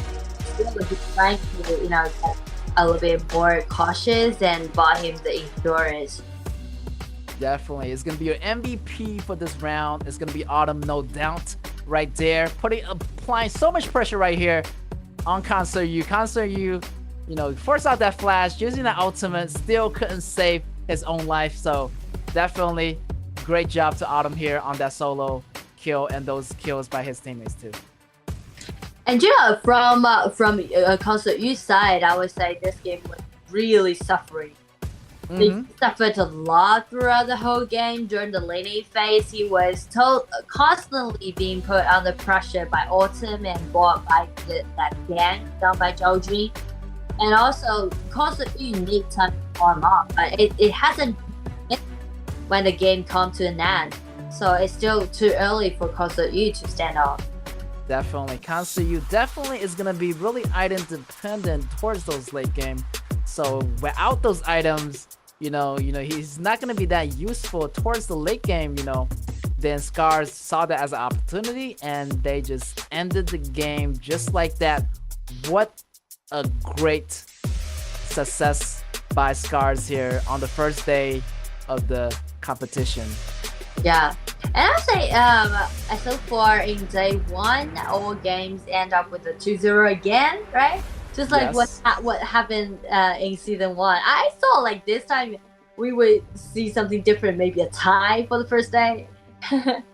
Yeah, I remember season 1, like everything was clear 2-0, you know. Impunity versus Stars 2-0, RCG versus Alpha D 2-0, Nova versus RTZ. You know, RTZ got the 2-0, and Archive Esports versus Fennel 2-0. So, you know, it's like the, you know, the history replay from the first season. Yeah, because it's a grouping, right? For season 2, we know that those top 6 teams actually they have quite similar power. They got a similar skill level. So I was expecting that today we're gonna have like 3 ties or something like that. Yes, definitely.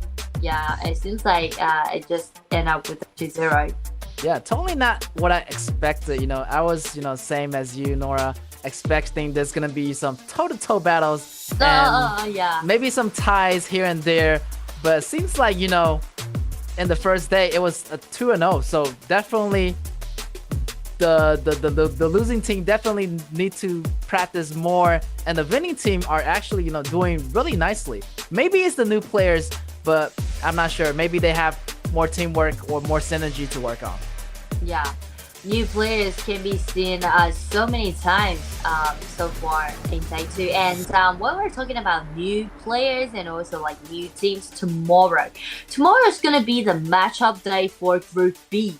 So we're gonna see like 4 new teams and also a bunch of new players. Wow, that's gonna be really exciting. And I know those players, those new team competed in a separate event, different from this one, but I'm really looking forward to how would they do in a different competition like the KAW instead of the different competition they fight in the past. Yeah, actually we got some familiar players that we saw him play in RDIC. And also like those teams are, you know, that's gonna be a huge challenge for themselves too, because like Group B, you don't even know what kind of enemies that you're playing against. Yeah, you're just gonna go for some like blind picks, blind bans. You just can't target in on someone. That's right. It's I feel like Group B, like they're going to a dark forest. You do not know what danger is ahead. Because you do not know the potential of these new players. You have no idea what they're gonna bring to the table. So there's a lot of potential for Group B. You know, maybe they have a good potential and maybe some possibility to go to Group A. True. And we definitely need to mention about our promotion and regulation. A5 and A6 gonna play against B1 and B2. and who's going to be demoting, who's going to be promoted. Everything won't be that promising, especially our Group B. So many uncertainty can be seen from Group B. That's right. And those promotional and relegation match BO5 is going to be held after the first regular stage is finished. So, Group B, they are trying their best to get into the winner bracket of Group A. And in the meantime, we're going to have a short interview with one of the players from today's game. 前回のインタビューでは KAW は自分を成長させる場というように答えましたが、前シーズンと比べて今回のゲームには何か変化とか書いたところありますか？ In the previous interview, you've said that KAW is a growth path for you. So compared to last season, is there any changes that happen on you? 前シーズンはそうですね、成長っていう感じで、取り組んでて、今シーズンは、KIC の枠をかけた戦いになるので、やはりスキル面とか技術面でもとても練習して上達して挑んでいます。はい。So ASD just say that for last season, their goal is to growing up and up. And so for this season, their goal is to get to KIC. So no matter skills or technology, they are getting more and more progress and getting more and more better. Okay. 次の質問は、今回のシーズンに対して自分の期待とか目標は何ですか？ What are your expectations for this season? もちろん、昨シーズンより、より良い成績を目指してやって、今自分が一番ライバルだと思っているインフィニティのミッドレーナーをしっかりと倒したいなと思っています。はい。So ASD just say that their goal is certainly to be in KIC, and he wants to beat their biggest opponent, which is Impunity, and their mid lane competitor. Yes. Okay. So今回のインタビューはここまでです。ありがとうございました。So today's interview is yes, thank you for your cooperation. 拜拜。然后给我们比一个 OK 的手势。Wow, such a humble player, ASD. And wow, I remember like his hair last time was red, but he dyed it to a different color. Oh, that's the Mushi skin we mentioned. Yeah. But I do like Scars, and I do like ASD because we know that Scars actually participated in the last KIC, right, 2020 Kings International Championship, and last year. So Scars, they know that they're facing great challenge. So like the goal for them definitely would be earning for that wild card qualify. Because I still remember last year when they're going through that wild card qualify, they got several wins in a row, and they end up with ranking at the top rank. Yes, and I feel like they have a rivalry with Impunity. I feel like Impunity. They have a rivalry with every single team. Everywhere, like Impunity was like the big boss. Everyone was like, we're gonna defeat Impunity. Yeah, exactly. When I heard KIC and when I heard Impunity, when ASD says that, so their goals definitely is to beat Impunity and also making their way into the KIC. Really good luck to them, and I can see it from this match. They definitely have improved from season 1. Yeah, I totally agree with you. Like in season 1, I would say we always see the marksman trying to make a lot of things happen, trying to shine, and trying to carry his team. But this time we can see the synergy has been tighter, and it seems like Scars, they already make their hero pool to be deeper, because like this time they go for the Tigers, they go for that new comp. So I do believe that Scars, they are now well prepared for the future goal. Definitely, I feel like Scars definitely has they can speed up, they can slow down the pace. And Autumn, and the rest of the members, they are synergy so well now. Like they're catching up to each other, so everybody's playing at the same pace, and that is gonna allow them to have better initiation, better teamwork, and better coordination overall. True. You just mentioned about a really a crucial thing is that once you can control your pace, that also means you already master like the different marks in this game and also the pace in this game, because it's really easy for you to play aggressively. It's easy for you to accelerate your pace, but it's not easy for you to slow down at the same time. Definitely, and you have to, adjust your pace. Once you're ahead, you can push it a little bit, but once you're behind, you want to slow it down just for your team to catch up. You can't just be pushing everything ahead too much. That's gonna cost you the whole game at the end or not. But playing and adjusting the pace, according to your teammates, it's gonna have better teamwork and better collaboration overall. True.